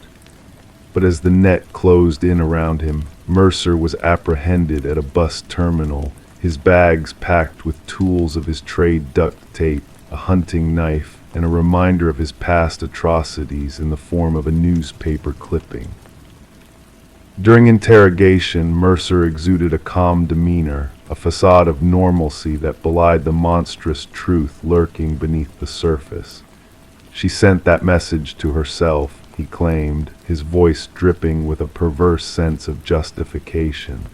She craved the attention, the drama she was never meant to escape. The trial that followed unearthed the macabre tapestry of Mercer's deceit, a web of lies spun to fake his demise, a charade that had allowed him to stalk his victims in the shadows, preying on their vulnerabilities and fears.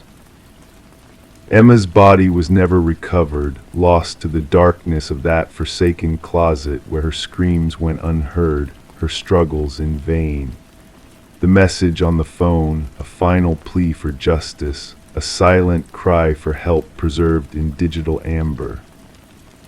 The jury's verdict came swiftly, a resounding condemnation of Mercer's crimes. As the judge pronounced a sentence of life without parole, Mercer's smile flickered, a fleeting glimpse of a mind consumed by its own twisted logic. At the sentencing, Lynette Porter stood tall, her voice ringing with defiance. "He may have trapped us in darkness, but we shall find our way back into the light." The case left an indelible mark on the department, reshaping protocols for missing persons investigations, shining a light on the shadows where predators lurked unseen. Detective Shaw kept a memento from that grim chapter, a fragment of the closet door, a reminder that sometimes the most chilling tales are written not in blood, but in the silent echoes of those who fought against the darkness and lost. Story 14. In the quiet of the night, a mysterious package arrived in the mail, cloaked in secrecy within a plain envelope devoid of any return address. Nestled inside was a solitary brass key, its surface weathered by the hands of time. The homeowner, a woman named Sarah Miller, held the key in her palm, feeling an inexplicable sense of familiarity wash over her. As Sarah attempted the key in every lock she possessed, a sense of unease crept in as it refused to turn in any of them. This key did not belong to her. Perplexed, she set it down on her coffee table, and in that moment the stagnant air was shattered by a solitary, haunting chime emanating from the old grandfather clock in the hallway, a clock that had long been silenced by the passage of years. Bewildered by this strange occurrence, Sarah reported the unsettling incident to the local authorities. At first, the responding officer brushed off her concerns, attributing the key's arrival to a possible mistake, but Sarah's intuition whispered of darker truths lurking beneath the surface. Reluctantly, the officer took the key into custody, sealing it away in a small evidence bag, a seemingly inconsequential item that would soon unravel into a harrowing tale of hidden horrors within the serene suburban landscape. The case landed on the desk of Detective Robert Harmon, a seasoned investigator with a keen instinct for unraveling enigmas that defied initial appearances. The brass key lay innocuously on his desk, yet it exuded an unsettling aura that tugged at his senses. Delving into Sarah's background revealed a life free of criminality, a retired teacher, a widow, a mother to grown children scattered across the country. Her life appeared ordinary, devoid of any shadows that might hint at the darkness that now encroached upon her. Forensic examinations yielded no fingerprints on the key save for Sarah's own. The envelope bore no secrets, only a generic postmark from a distant distribution center. The key itself, a common schlage, showed signs of wear, hinting at a history shrouded in mystery. The breakthrough in the case came unexpectedly when Detective Harmon decided to cross-reference the key's unique pattern in the department's archives. A match emerged from a cold case file dating back 7 years, a key linked to a storage unit that had harbored chilling evidence of unspeakable crimes against women. The original investigation had hit a dead end, the perpetrator elusive, the horrors contained within the unit left unresolved. As Harmon delved deeper into the past, he unearthed a sinister connection, a web of darkness that threatened to engulf all in its path. As the investigation gained momentum, Sarah's unease grew, manifesting in heightened security measures taken to fortify her home against the encroaching shadows. The unanswered question loomed large: why had this key found its way to her? A breakthrough emerged as modern techniques breathed new life into old evidence, leading the investigators down a twisted path that intertwined Sarah's life with that of a man named Harold Jenkins, a shadowy figure whose presence cast a pall over the tranquil neighborhood. Jenkins, a ghost in the wind, had left behind a trail of breadcrumbs deliberately obscured to evade scrutiny.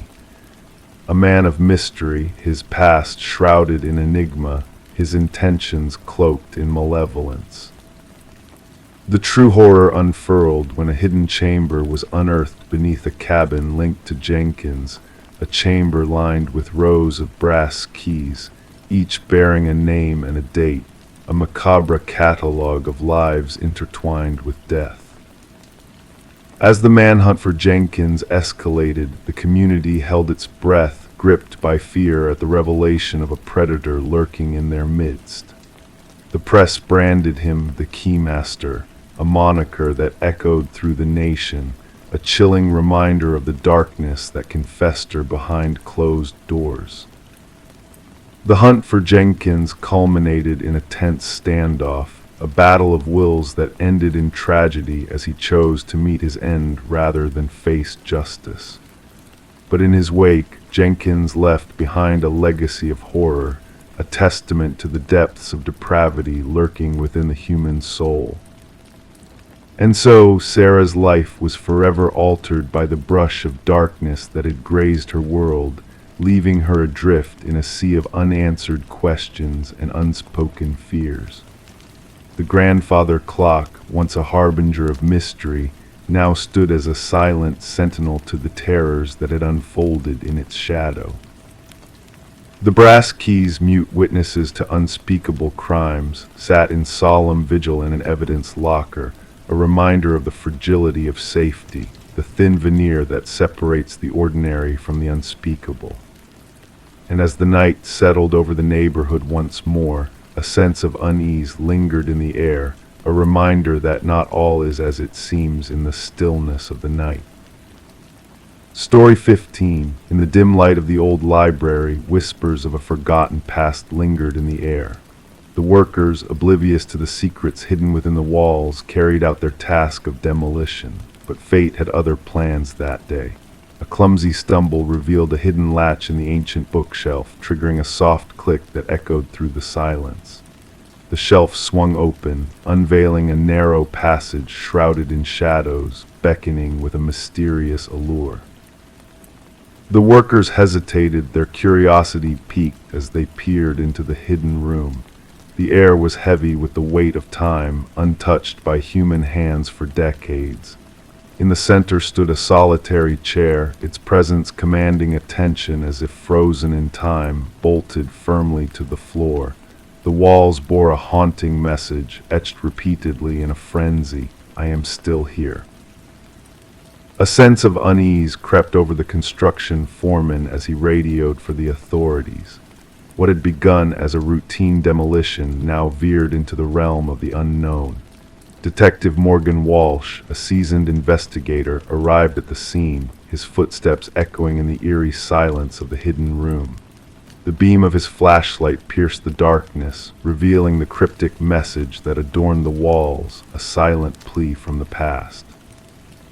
"Secure the scene," Walsh's voice resonated, cutting through the stillness like a blade. The officers obeyed, their movements deliberate as they awaited the arrival of forensic experts. The history of the building whispered tales of a family haunted by tragedy, of a daughter lost to the shadows of the night. Rebecca Harrington, the enigmatic figure at the heart of the mystery, had vanished without a trace, leaving behind a legacy of unanswered questions. The library, once owned by the prominent Harrington family, now stood as a monument to secrets long buried. As the forensic team delved into the hidden room, a chilling truth began to unravel. Traces of a young woman were found, hair and fibers embedded in the weathered chair, blood and skin cells mingling with the scratches on the walls. The room bore witness to a struggle, a desperate fight against an unseen foe. Walsh delved deeper, his instincts guiding him towards the heart of the darkness. The pieces of the puzzle slowly fell into place, revealing a sinister connection to the Harrington family. Maxwell Harrington, the uncle with a shadowed past, emerged as a key figure in the macabre tale. The revelation of Maxwell's twisted obsession with his niece sent shivers down the spines of those involved in the investigation. The journal hidden in his study spoke of dark desires and unspeakable deeds, a damning testament to a mind consumed by madness. When confronted with the evidence, Maxwell's facade crumbled, his guilt laid bare for all to see. The truth, long suppressed, emerged in a chilling confession that echoed through the hidden room. Rebecca's fate, sealed behind the walls of the library, was finally brought to light. The excavation beneath the floorboards uncovered the remains of a life cut short, a silver bracelet glinting in the dim light, a poignant reminder of a young woman's stolen future. Justice, though delayed, found its way to the Harrington family, delivering a verdict that echoed through the halls of the old library. As the community gathered to mourn and remember, a sense of closure descended upon the once forgotten room. Flowers adorned the entrance, a tribute to a life snuffed out too soon, and in the quiet whispers of the past, Rebecca's voice lingered, a ghostly echo proclaiming to the world, "I am still here."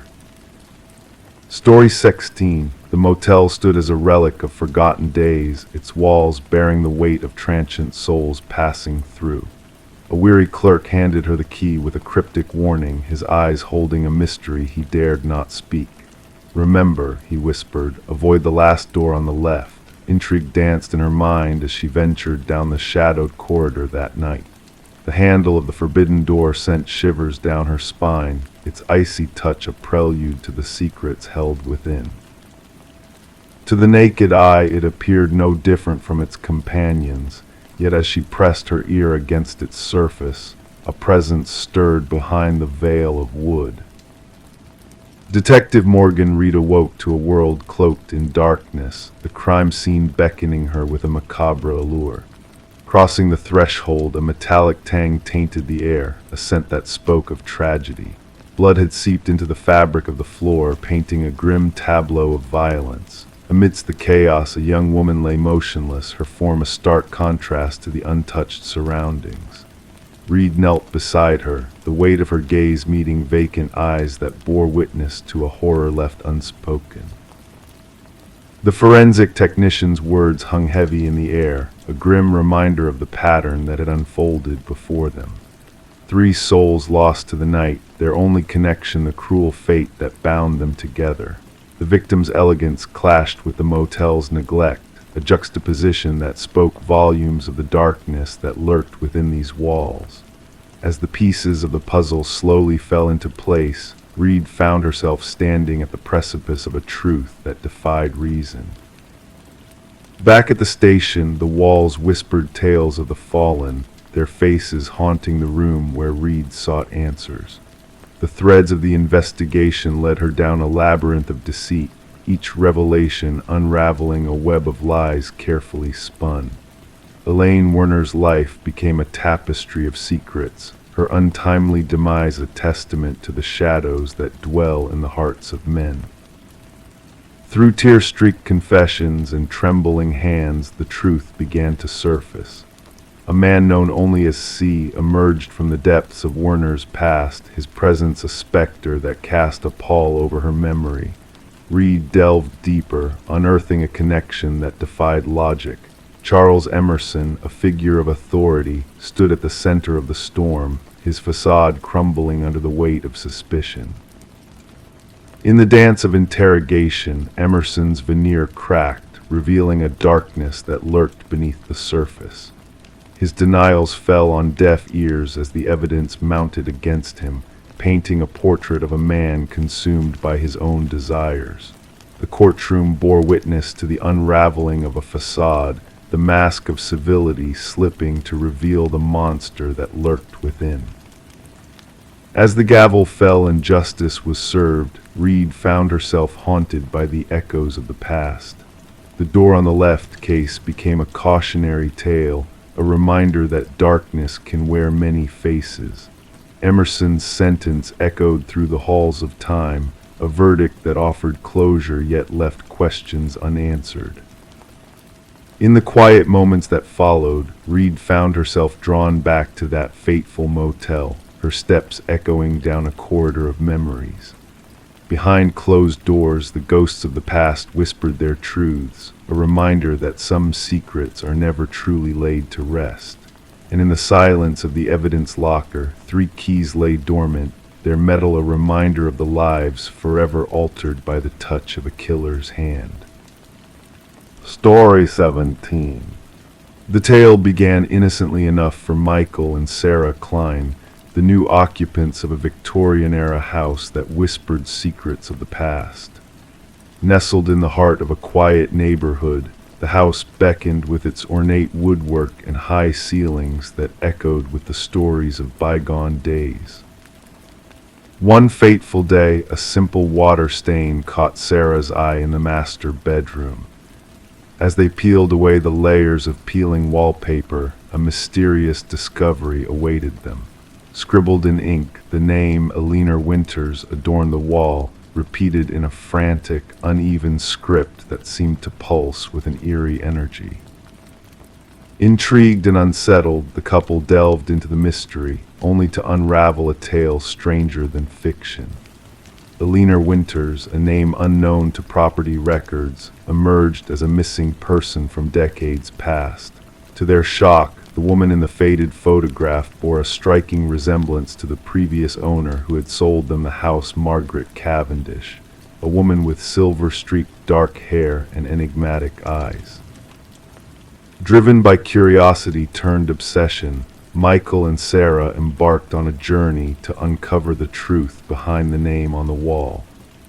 Their evenings were consumed by research and inquiries, unraveling a web of deception and tragedy that spanned years. As they dug deeper, a hidden space beneath the floorboards revealed a trove of identities belonging to Alina Winters and other aliases, all bearing the face of Margaret Cavendish. The lines between reality and illusion blurred as they unearthed the chilling revelation of a disturbed mind with multiple personalities.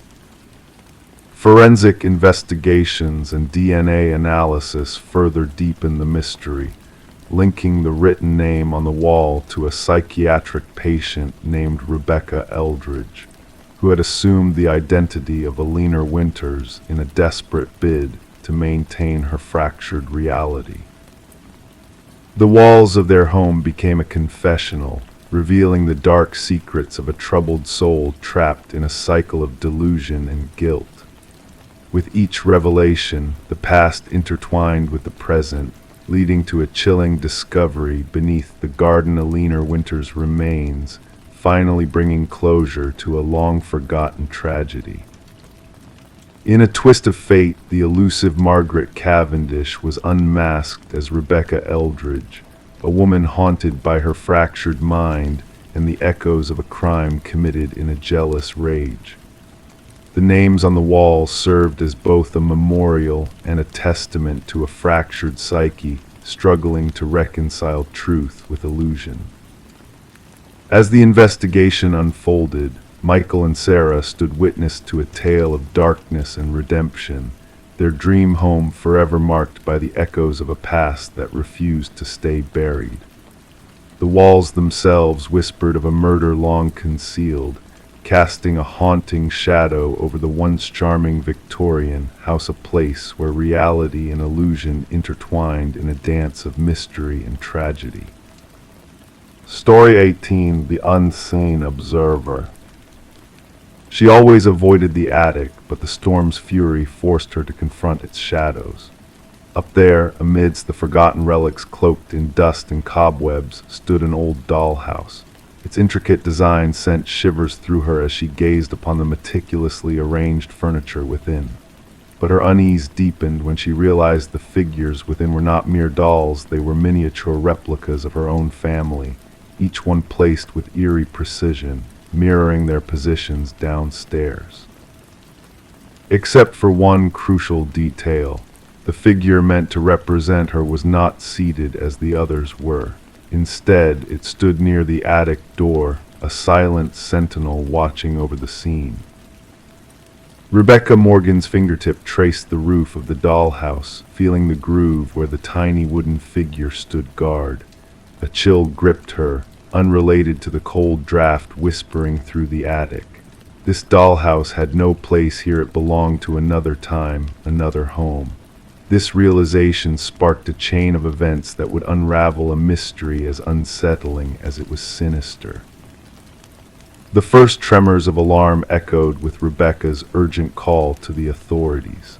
Police arrived at the suburban residence to find a family in turmoil, barricaded in the living room, their eyes haunted by what they had witnessed in the attic.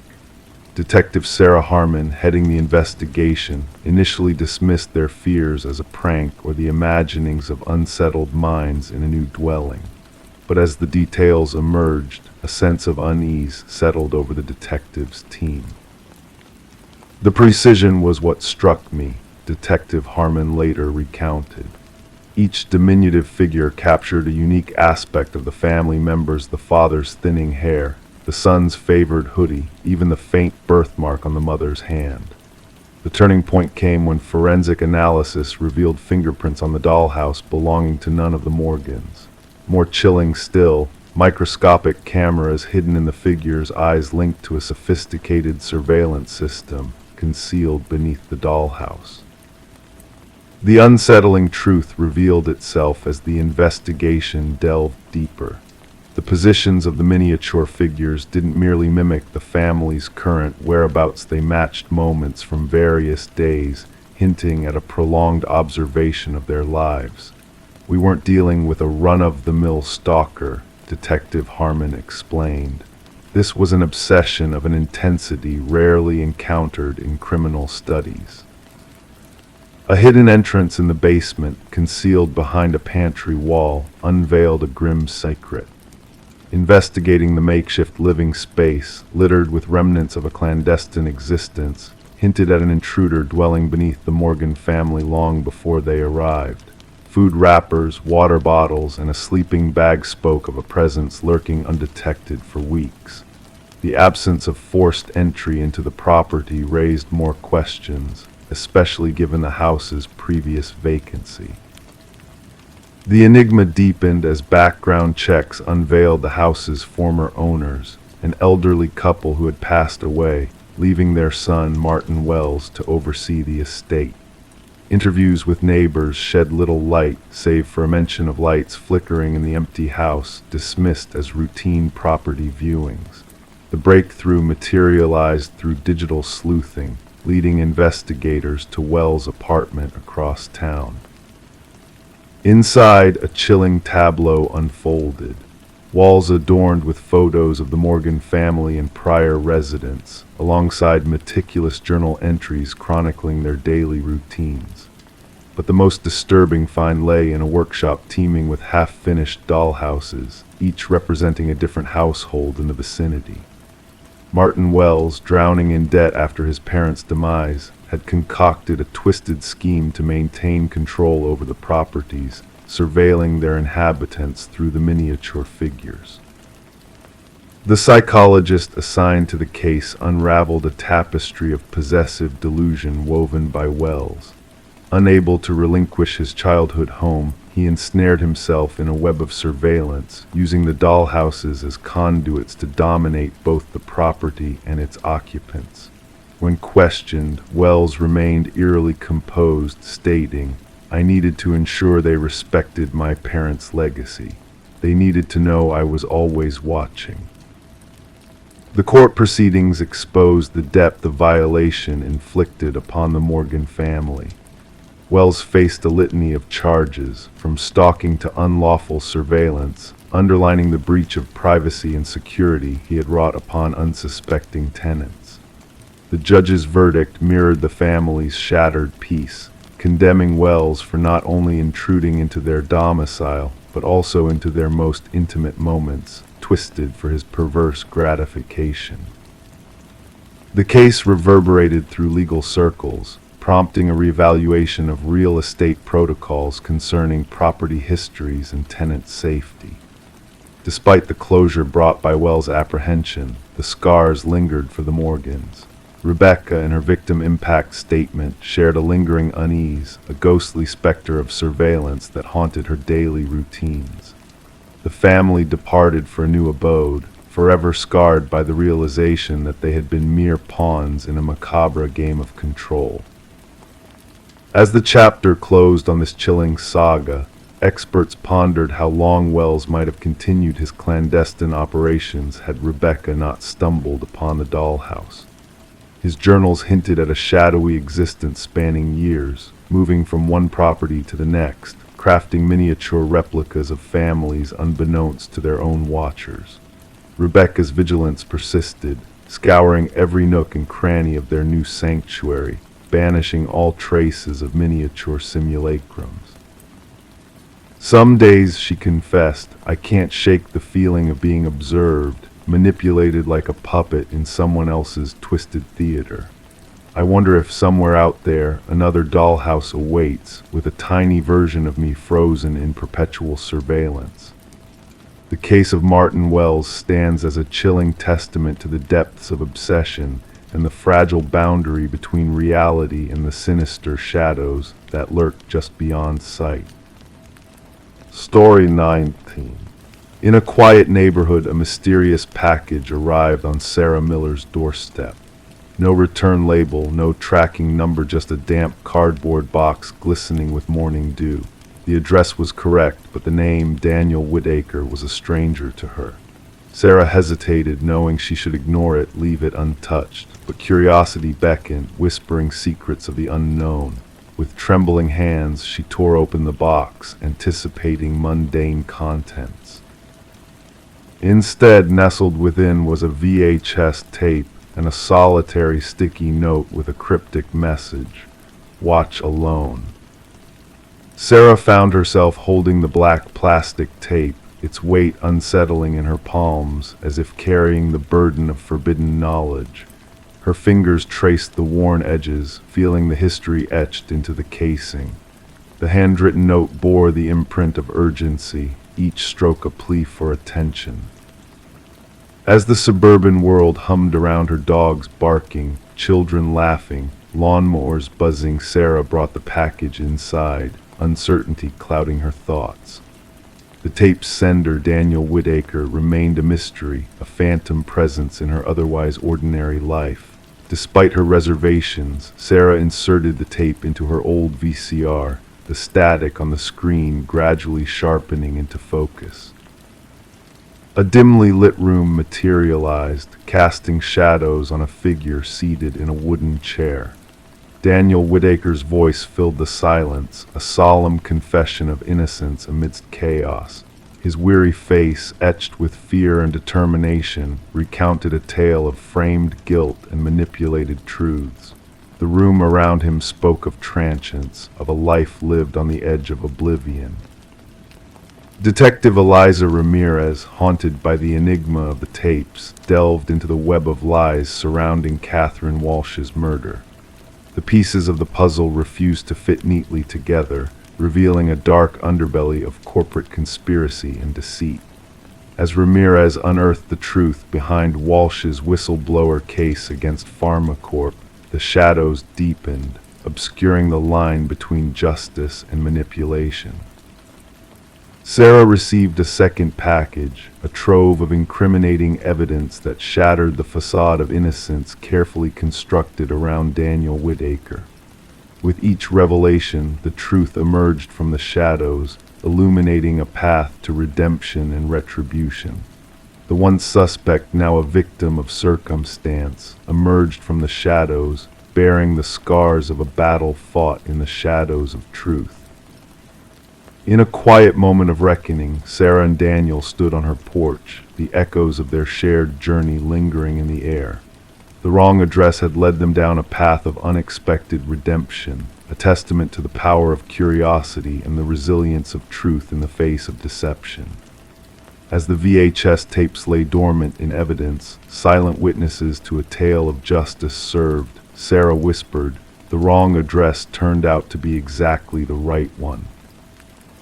And in that moment of quiet realization, the mysteries of the past faded into the tranquility of the night, a lullaby of truth and justice guiding them towards peace.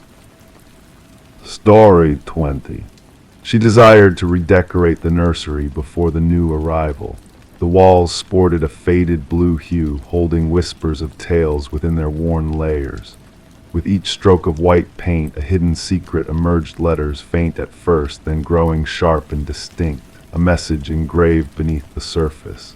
"Do not let it hear you." A gasp escaped her lips. Stepping back, she noticed them tiny handprints in the fresh paint, too high for any child to reach. The revelation in the nursery of the Morgan house signaled the start of what would later be known as the Whispering House case. The young couple had bought the Victorian-style home for a surprisingly low price, unaware of its ominous past.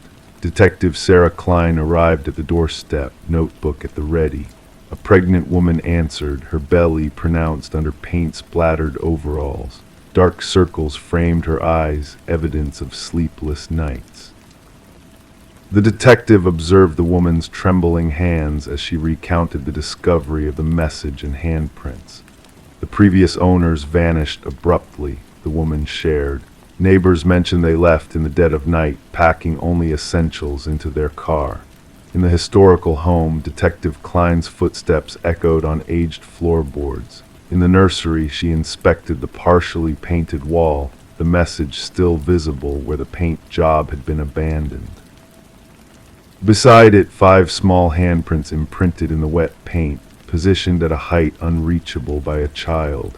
Back at the precinct, the detective delved into property records. The house had changed owners 8 times in 30 years, an unusually high turnover rate. Disturbingly, child welfare reports were filed for 3 of those families. Children spoke of whispers from the walls and of being watched as they slept. Further investigation revealed the house's connection to Alina Blackwood, a widow who once ran an orphanage on the property. 5 children had disappeared from her care, presumed to have run away. During renovations after Alina's passing, workers unearthed a sealed room behind the nursery wall, filled with children's belongings but no remains.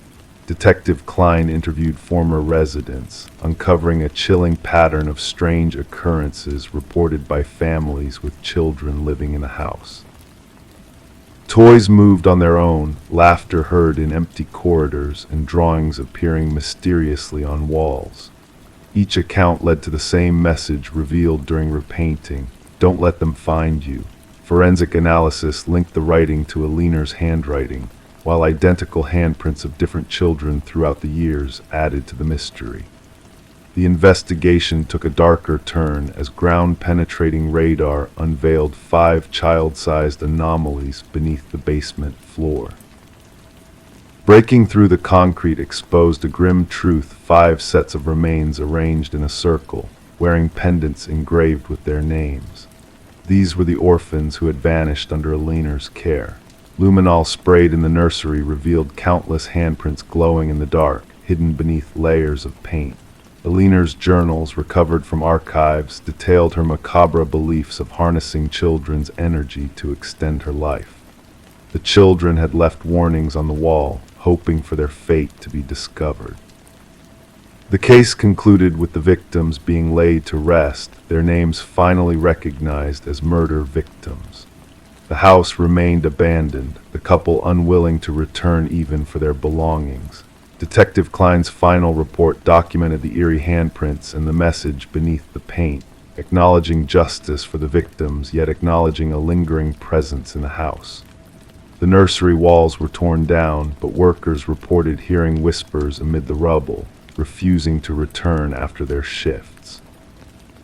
The house was condemned, a cold case left unsolved, a reminder that some crimes leave lasting marks beyond what meets the eye. Story 21, the Polaroid lay nestled among forgotten memories, capturing a past birthday celebration frozen in time. Smiles adorned faces, candles danced in flickering light, nothing out of the ordinary at first glance. Yet as the daughter sifted through the box of old photographs passed down to her, she noticed it. A faint outline in the background, lingering behind the group. A man, half shrouded in shadow, lingering just outside the warm glow of the candles. He didn't belong to the family. No recollection existed of his presence, but with each photo he drew nearer. Sarah Winters stumbled upon this collection while clearing out her late mother's attic post-funeral.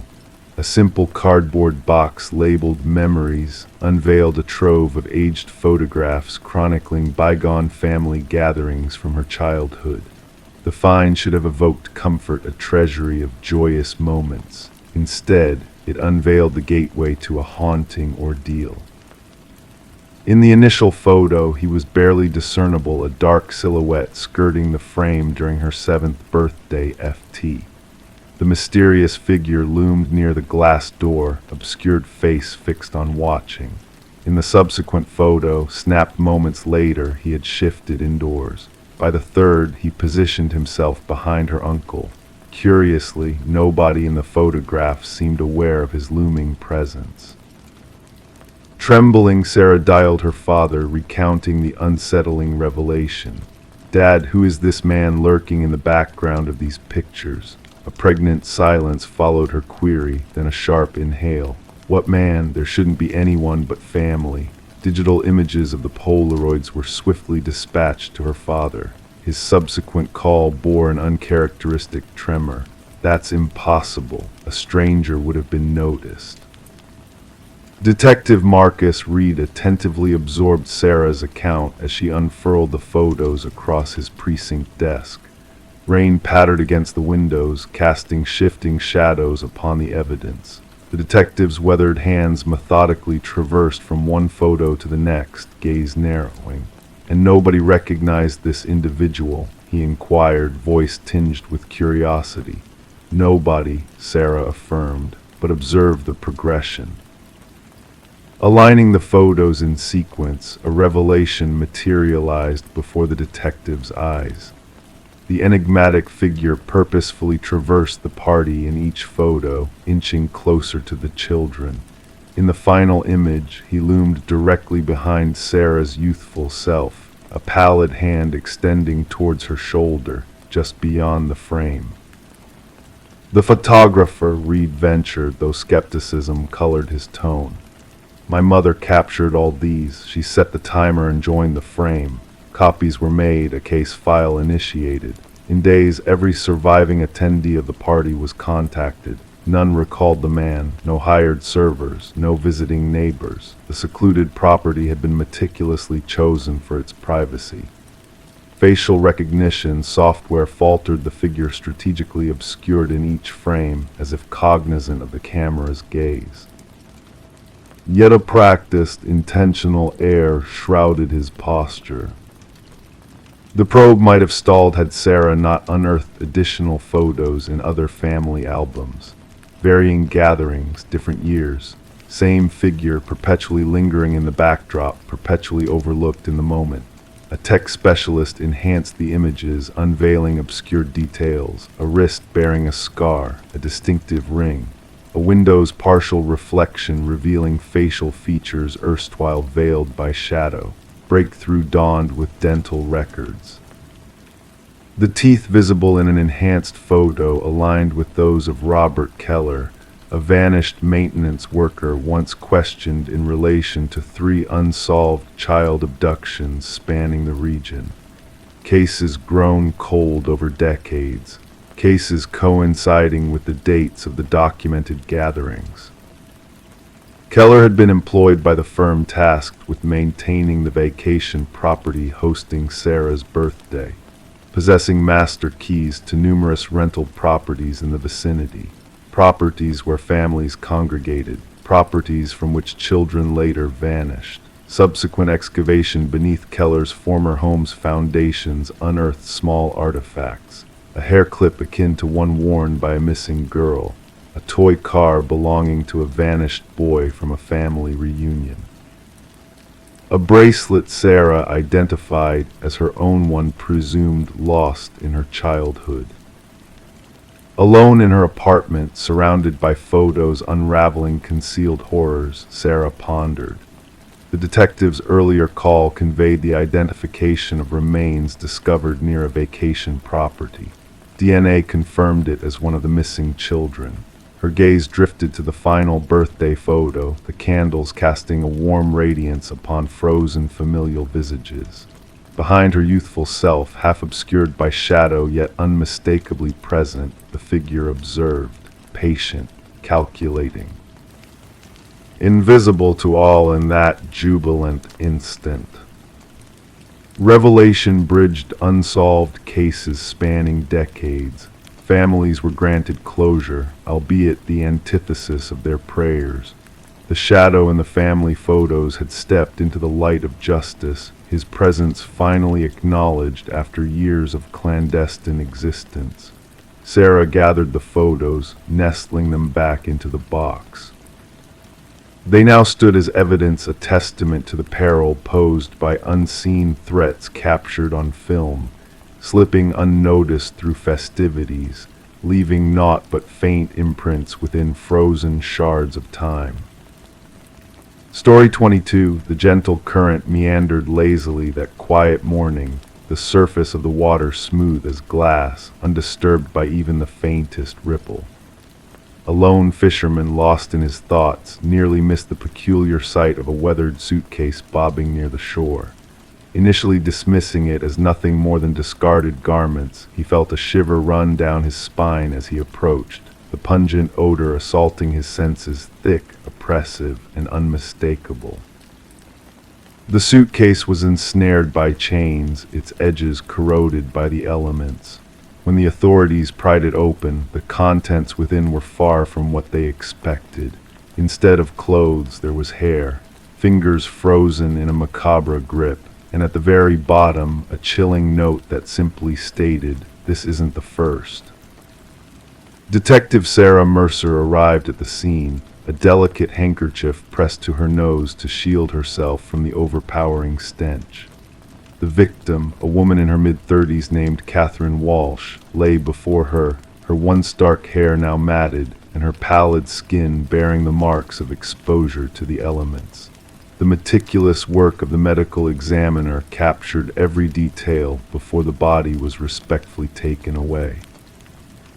But what struck Mercer the most was not the manner of disposal, but the eerie attention to detail paid to the victim's appearance: manicured nails, recently styled hair, dressed in luxurious attire. "She wasn't just discarded here," Mercer murmured, her gaze fixed on the lapping water along the muddy banks. "She was presented." Catherine Walsh, a successful real estate agent renowned for her expertise in selling high-end properties, led a solitary life in an upscale neighborhood. Divorced and childless, she was described by her colleagues as driven, precise, and fiercely private. Her disappearance was brought to light by her assistant, who was adamant that Catherine would never miss a crucial showing that could secure her most substantial commission to date. As investigators delved into Walsh's meticulously maintained home, they found everything in perfect order, almost unnaturally so. Designer furniture meticulously arranged, not a speck of dust in sight. Even the refrigerator held meticulously labeled meals, arranged by the day. However, a small anomaly caught their attention in her home office: a slightly ajar drawer containing a leather-bound journal. The final entry sent a chill down their spines. "He's watching again. Same car, different plates." Further exploration into Walsh's digital footprint revealed a series of unsettling emails from unknown senders, all containing the haunting phrase, "I see your perfection," all delivered at precisely the same time on different days. Her online searches hinted at a growing sense of unease, with queries about home security systems and personal defense devices. Detective Mercer pieced together the puzzle, drawing connections between the meticulous crime scene presentation and the unsettling discoveries within Walsh's personal life. "Our perpetrator is methodical," she shared with her partner. "This was not a crime of passion, it was a meticulously planned ritual." The crucial breakthrough emerged unexpectedly from a local pawn shop, where Walsh's distinctive emerald necklace was recognized among the items pawned by a regular customer, Michael Linden, a nondescript maintenance worker. Surveillance footage revealed Linden's repeated visits to Walsh's building, sometimes with his maintenance cart, other times without, always when she was away showcasing properties. A search of Linden's modest apartment uncovered a chilling trove of photographs, images of Walsh and other women sharing her likeness, all taken without their knowledge. Some photos were ominously marked with red crosses. Walsh was just one of his victims. Behind a concealed wall in his closet lay a shrine. Each victim's possessions meticulously arranged: a lock of hair, used tissues stained with lipstick, keys, and receipts. Each collection accompanied by a journal documenting their daily routines, preferences, and habits. The interrogation room turned frigid as Linden was brought in for questioning. Despite his unassuming appearance and soft-spoken demeanor, his eyes betrayed a chilling emptiness. Confronted with the evidence stacked against him, his voice remained eerily flat as he finally uttered, "They were flawed. They projected perfection, but I saw through their facade. Catherine's desk drawer was always in disarray. She missed a spot while applying her lipstick. Her perfection was a sham." The search for Linden's other victims, as mentioned in his note, led investigators to remote locations where 2 more suitcases were discovered. Inside were women bearing a striking resemblance to Walsh, both real estate agents who prided themselves on their meticulous attention to detail. During the trial, Lyndon sat stoically, his face a mask of indifference as the prosecution unraveled his meticulous methods. Months of stalking, meticulous observation of routines, intrusion into their lives, and the twisted notion of correcting their perceived flaws before ending their lives. As the judge handed down a sentence of life imprisonment without the possibility of parole, the families of the victims watched in silent anguish. For Detective Mercer, the case was officially closed, but the lingering questions haunted her. What sparked Lyndon's fixation on these specific women? What inner imperfection was he trying to erase through his gruesome acts? The river, the silent witness to Catherine Walsh's tragic fate, continued its unhurried journey downstream, carrying away all traces of the grim discovery. Yet on Mercer's desk in the precinct lay copies of those unsettling journals, a stark reminder that behind the facade of everyday lives, darkness could lurk, and the most perilous predators often hid in plain sight, waiting for a solitary flaw to expose itself. Story 23. The aging apartment held its secrets within its worn walls, pipes that groaned, floorboards that whispered tales of years gone by. As the new tenant, Sarah Coleman, settled into her cozy abode, she couldn't shake the feeling that something was amiss. The sounds that echoed through the night were not mere echoes of the building settling. They were too deliberate, too precise. Footsteps, slow and steady, seemed to dance above her ceiling, though she resided on the top floor. Night after night, the rhythmic footfalls painted invisible paths across the darkness above her, a haunting lullaby that kept her on edge. One evening, curiosity mingled with fear, emboldening Sarah to tap the ceiling with a broomstick. The world fell silent around her, holding its breath.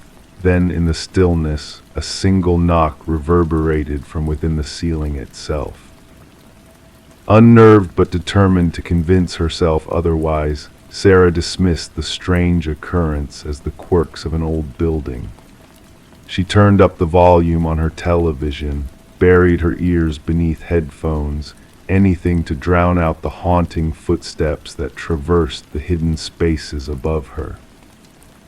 Detective Morris was drawn into the enigmatic tale when a maintenance worker stumbled upon a concealed crawlspace during routine repairs.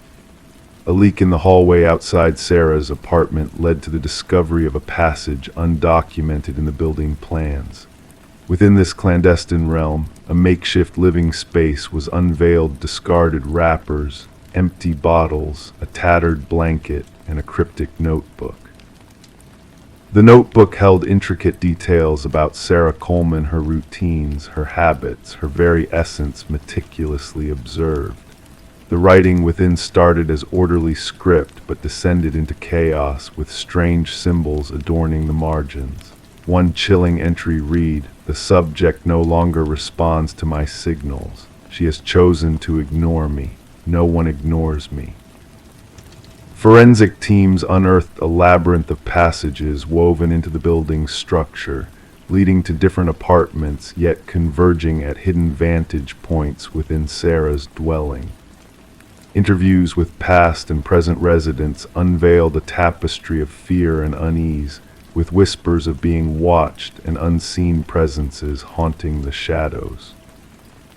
A breakthrough in the investigation came with the discovery of microscopic blood spatter in one of the hidden passages, linking back to a missing former resident, Martin Weaver. His abrupt disappearance years prior now intertwined with the enigma surrounding Sarah's apartment. Delving deeper into the shadows of the past, Detective Morris unraveled a chilling pattern woven by a man named Edward Mercer, a recluse who had left a trail of unanswered questions and vanished without a trace. His obsession with silence and hidden spaces unveiled a sinister truth that sent shivers down the spines of all involved. As the investigation unfolded, a desolate cabin emerged as the heart of Edward's twisted world. Walls adorned with images of unsuspecting residents, maps detailing building infrastructures, and journals chronicling his macabre fixation painted a portrait of a disturbed mind. The chilling revelation of missing persons, hidden graves, and a web of deception left Detective Morris haunted by the specter of Sarah Coleman, her fate entwined with the darkness that lurked within the walls of her once tranquil abode. The manhunt for Edward Mercer persists, a phantom in the shadows of a world scarred by his malevolent touch. As whispers of his elusive presence echo through the corridors of time, Detective Morris finds himself gazing up at his own ceiling, pondering the silent watchers in the night and the chilling question of who else may be listening in the darkness.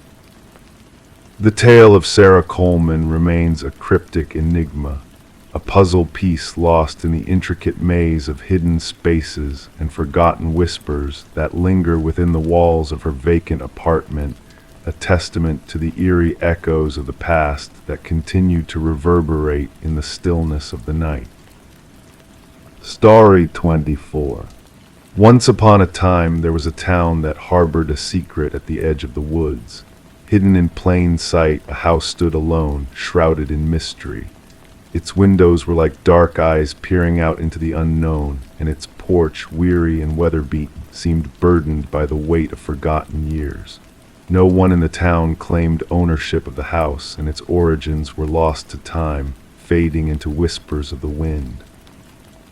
One day, a group of hikers ventured too close to the house, drawn by an inexplicable curiosity. As they approached, they noticed something peculiar, names etched into the wooden siding, carved deep as if to serve as ominous warnings. The list of names ran down the eastern wall, 27 in total. Some were barely visible, almost erased by the passage of time, while others remained sharp and clear, as though freshly carved. At the very bottom of the list, among the names of the lost souls, was one that none of the hikers recognized. It was fresh, untouched by the elements, a name that seemed to have appeared out of thin air. And then, in a hushed voice filled with trembling fear, one of them uttered, "That's mine." The night was pierced by a call to the local dispatch, a report of trespassing at the mysterious house on the edge of the woods. Mason Wright, the lead hiker who had discovered his own name carved into the abandoned structure, was the voice on the line. The responding officers expected a routine case of mischief, perhaps a prank gone awry, but what awaited them defied all logic and reason. Detective Sarah Keller arrived at the scene as darkness descended, her flashlight cutting through the shadows like a beacon of truth in a realm of uncertainty. The weathered facade of the house loomed before her, revealing the enigmatic names that adorned its walls. Each name told a story of a life lost, a soul vanished into the depths of the forest. Mason, his breath visible in the cold night air, insisted that he had never set foot near the house before. Confusion and fear clouded his eyes as he struggled to comprehend how his name had found its way onto that ominous list. The investigation began, unraveling a web of mysteries that would haunt the town for years to come. Background checks on the names revealed a chilling truth. Each person listed had disappeared while hiking alone in the woods over the past 4 decades. Some cases had grown cold with time, while others remained open, their stories unfinished. But all shared a common thread: they had ventured into the forest and never returned. Forensic analysts meticulously documented the carvings, noting the varying depths and styles of each name. The oldest inscription, that of Rebecca Hansen, dated back 37 years to a time when she had ventured into the woods and vanished without a trace. Search parties had found only a single hiking boot by a stream, a silent testament to her disappearance. Mason's story remained consistent under scrutiny. He had no ties to the area beyond that fateful hiking trip with his college friends. The focus shifted to his companions, particularly Emily Chen, whose photographs revealed a chilling presence lurking in the background, a tall, thin figure obscured by the trees, unseen by the naked eye. As the investigation delved deeper, a grim discovery awaited in the basement of the house. Personal belongings of the missing hikers were neatly arranged on shelves, each item labeled with a corresponding name from the wall outside. Bloodstains, invisible to the naked eye, emerged under ultraviolet light, a silent witness to unspeakable horrors that had unfolded within those walls. Mason's behavior grew increasingly erratic, plagued by visions and whispers that seemed to follow him wherever he went. The town buzzed with fear and speculation as the truth began to surface, revealing a dark history that had long been buried beneath layers of secrecy. The truth emerged from the shadows when land records uncovered the house's previous owner, a reclusive hunter named Victor Blackwood, who had vanished without a trace 15 years prior. His journal, found hidden in a crude hunting blind, detailed his twisted obsession with hunting humans, with Mason and the forensic technician marked as his next targets. A manhunt ensued, spanning multiple jurisdictions in a desperate bid to capture the elusive hunter who had turned the tables on his pursuers. But as the net closed in, Mason disappeared without a trace, leaving behind a chilling message carved into his bedroom wall, a harbinger of the grim fate that awaited him. The hunt for Mason and the forensic technician continued, their names now added to the list of the lost souls who had crossed paths with the malevolent force that lurked within the forest.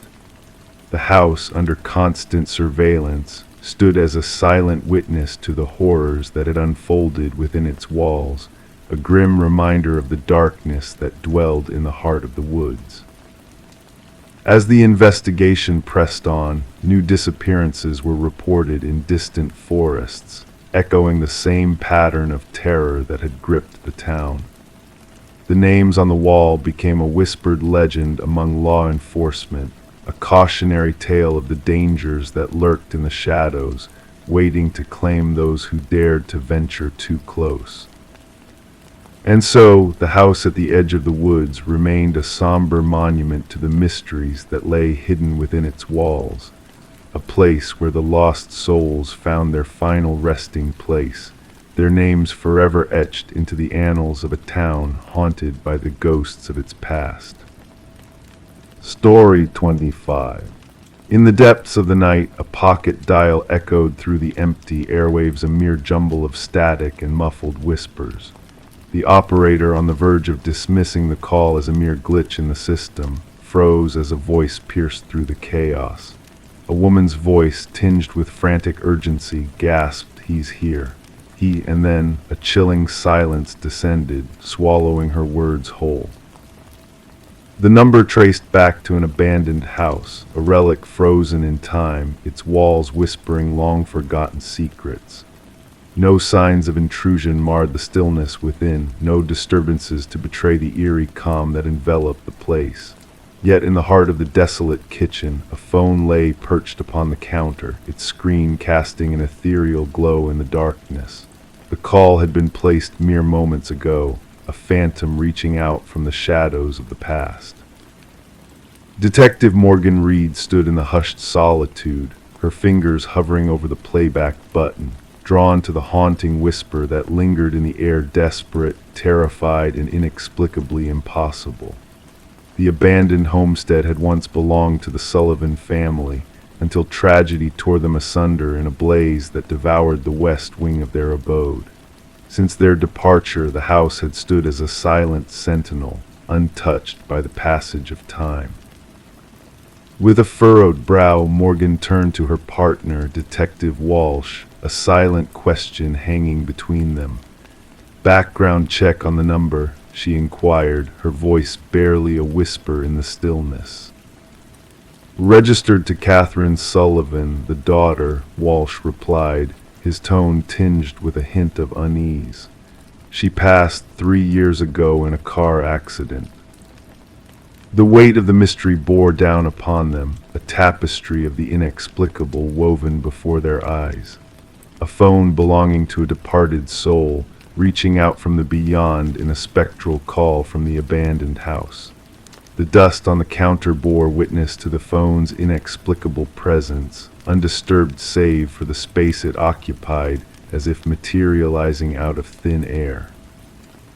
The forensic team's meticulous search yielded naught but enigmatic fragments, a device devoid of fingerprints save for elusive smudges that defied identification, a house sealed tight against the intrusion of the outside world. The riddle remained unsolved, a specter haunting their every step. The recording, a mere 11 seconds of static, breath, and whispered words, became the focal point of their inquiry, a siren song drawing them deeper into the enigma. Voice analysis confirmed the impossible, matching the voice on the call to Catherine Sullivan with an uncanny 98% certainty.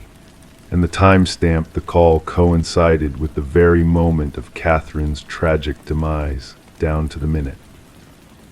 Morgan and Walsh delved into the past, unraveling the threads of Catherine's life in their quest for the truth. Her father, now remarried, bore the weight of confusion in his gaze. Her mother, a solitary figure in a small apartment, crumbled under the weight of the whispered words. "That's my Katie," she murmured, her voice trembling. "She sounds so scared." The shadows of suspicion loomed over Catherine's former beau, Mark Jennings, his alibi a fragile shield against the accusations swirling around him.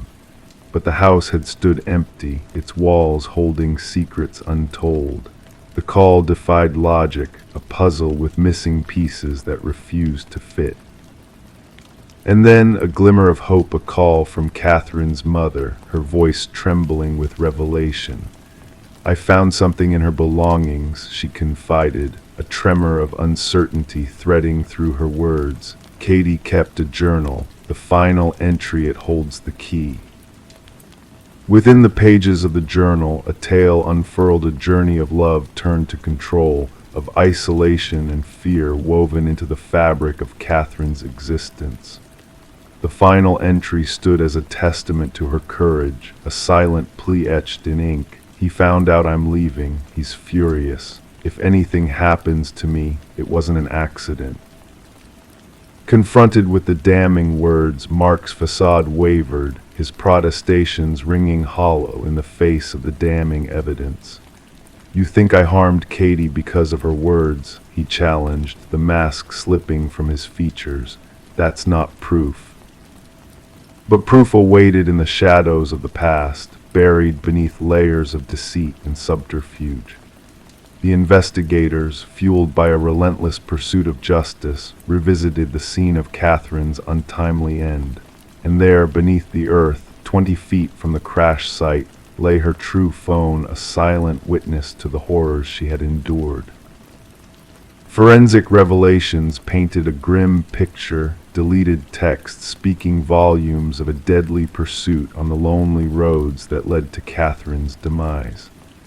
The truth, long buried, clawed its way to the surface, a tale of manipulation and malice, of a life cut short by a hand that should have offered solace.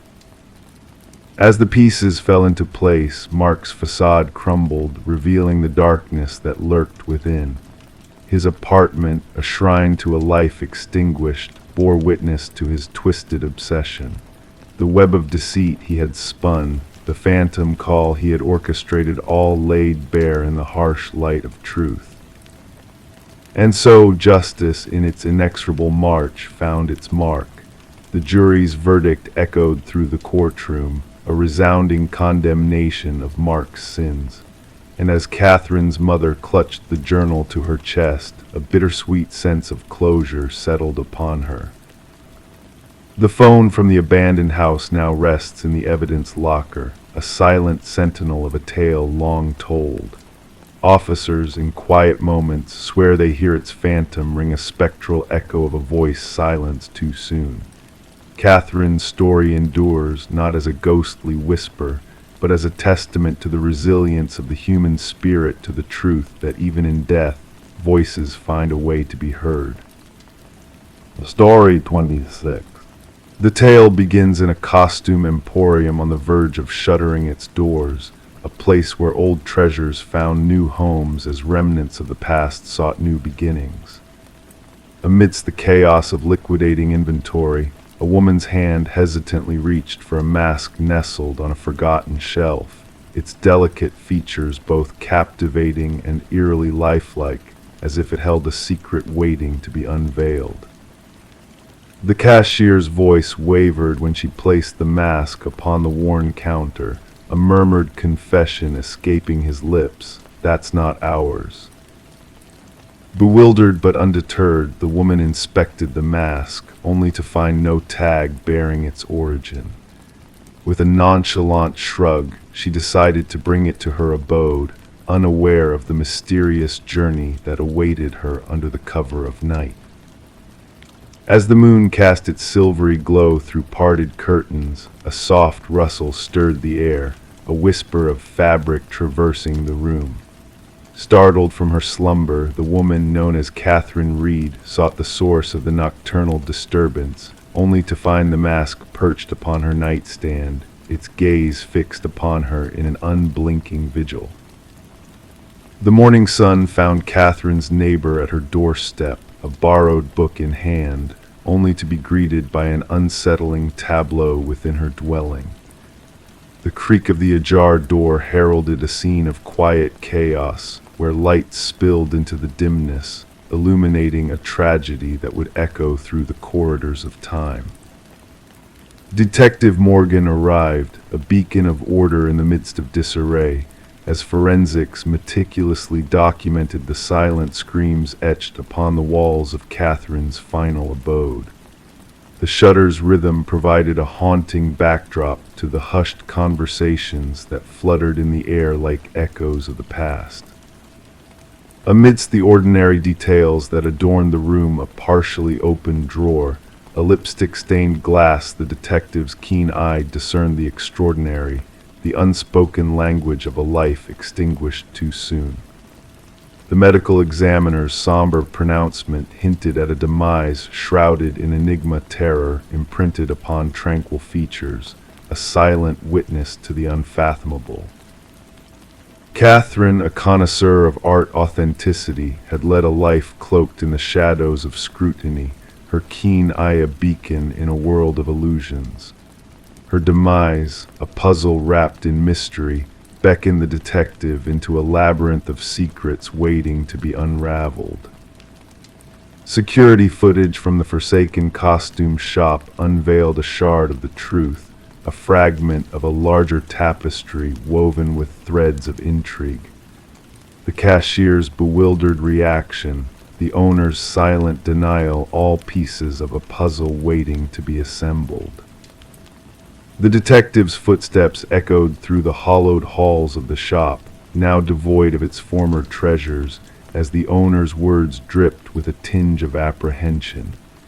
Tales of the mask's origin seeped through the cracks of silence, whispering of a darkness that transcended the boundaries of time. A breakthrough, shrouded in the whisper of unseen fibers, emerged from the shadows of Catherine's final moments.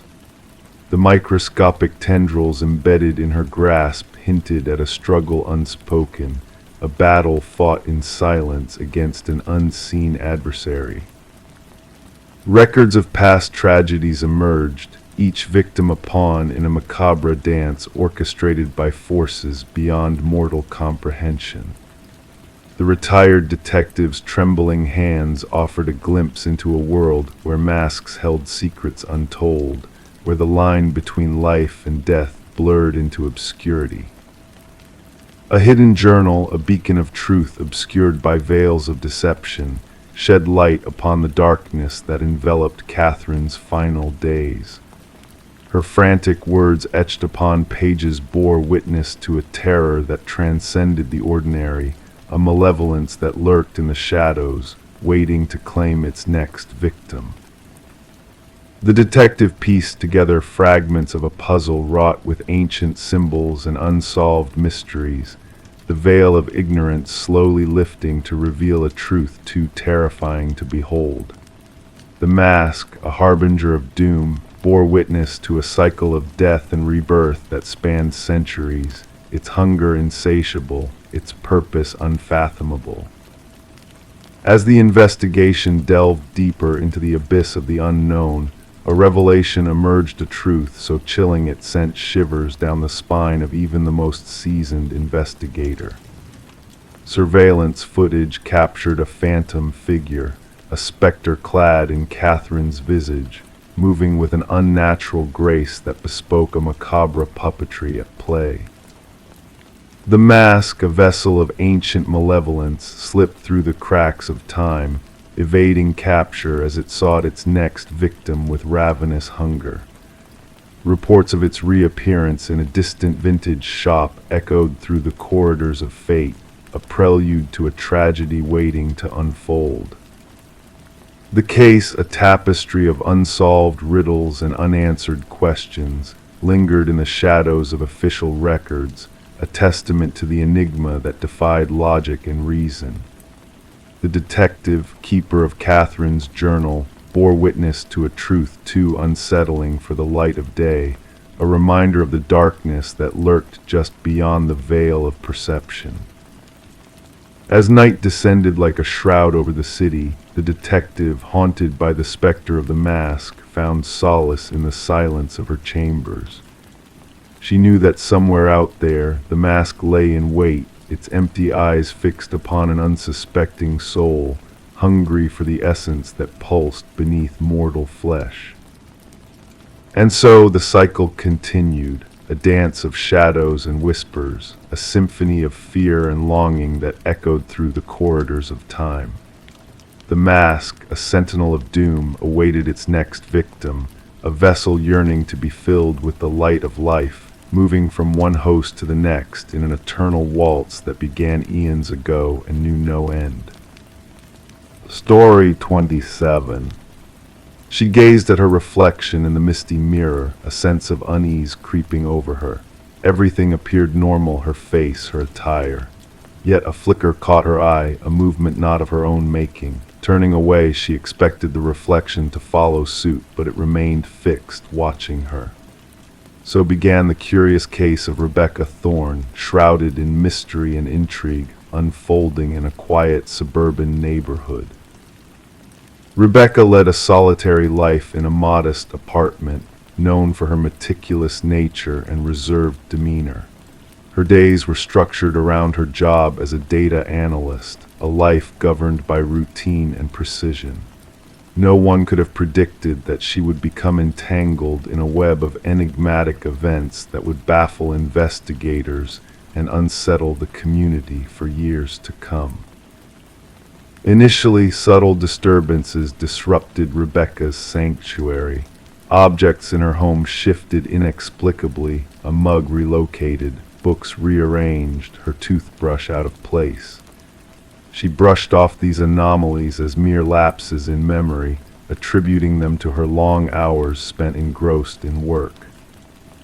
When she finally reached out to Detective Marion Shaw after weeks of these unsettling occurrences, the authorities were initially skeptical, attributing the disturbances to potential mental health issues rather than criminal activity.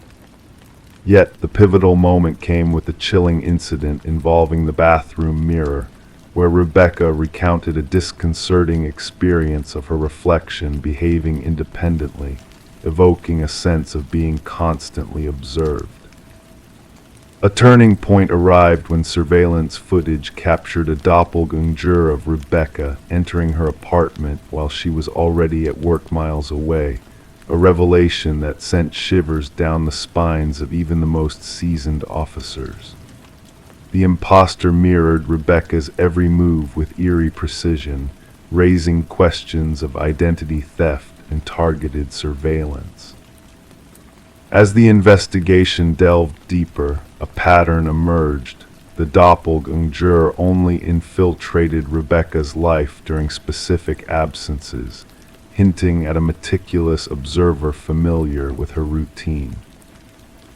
The enigma unraveled further when suspicions turned towards a former colleague, Lily Winters, who exhibited concerning behavior after being let go from her job.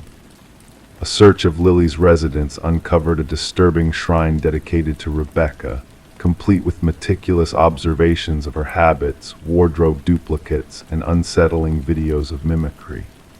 Lily's fixation on becoming Rebecca escalated to a dangerous level, blurring the lines between reality and obsession.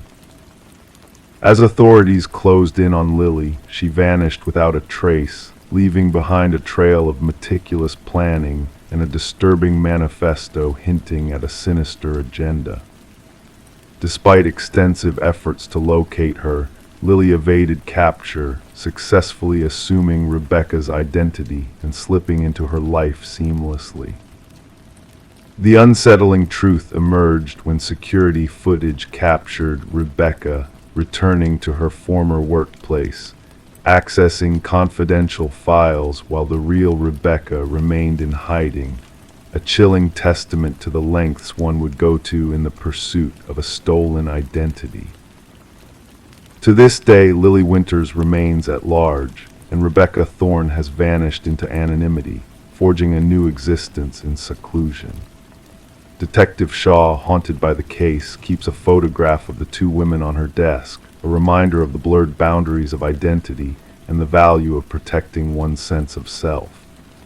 The tale serves as a cautionary reminder that one's identity is not just a reflection in the mirror, but a treasured possession to safeguard against those who seek to claim it for their own.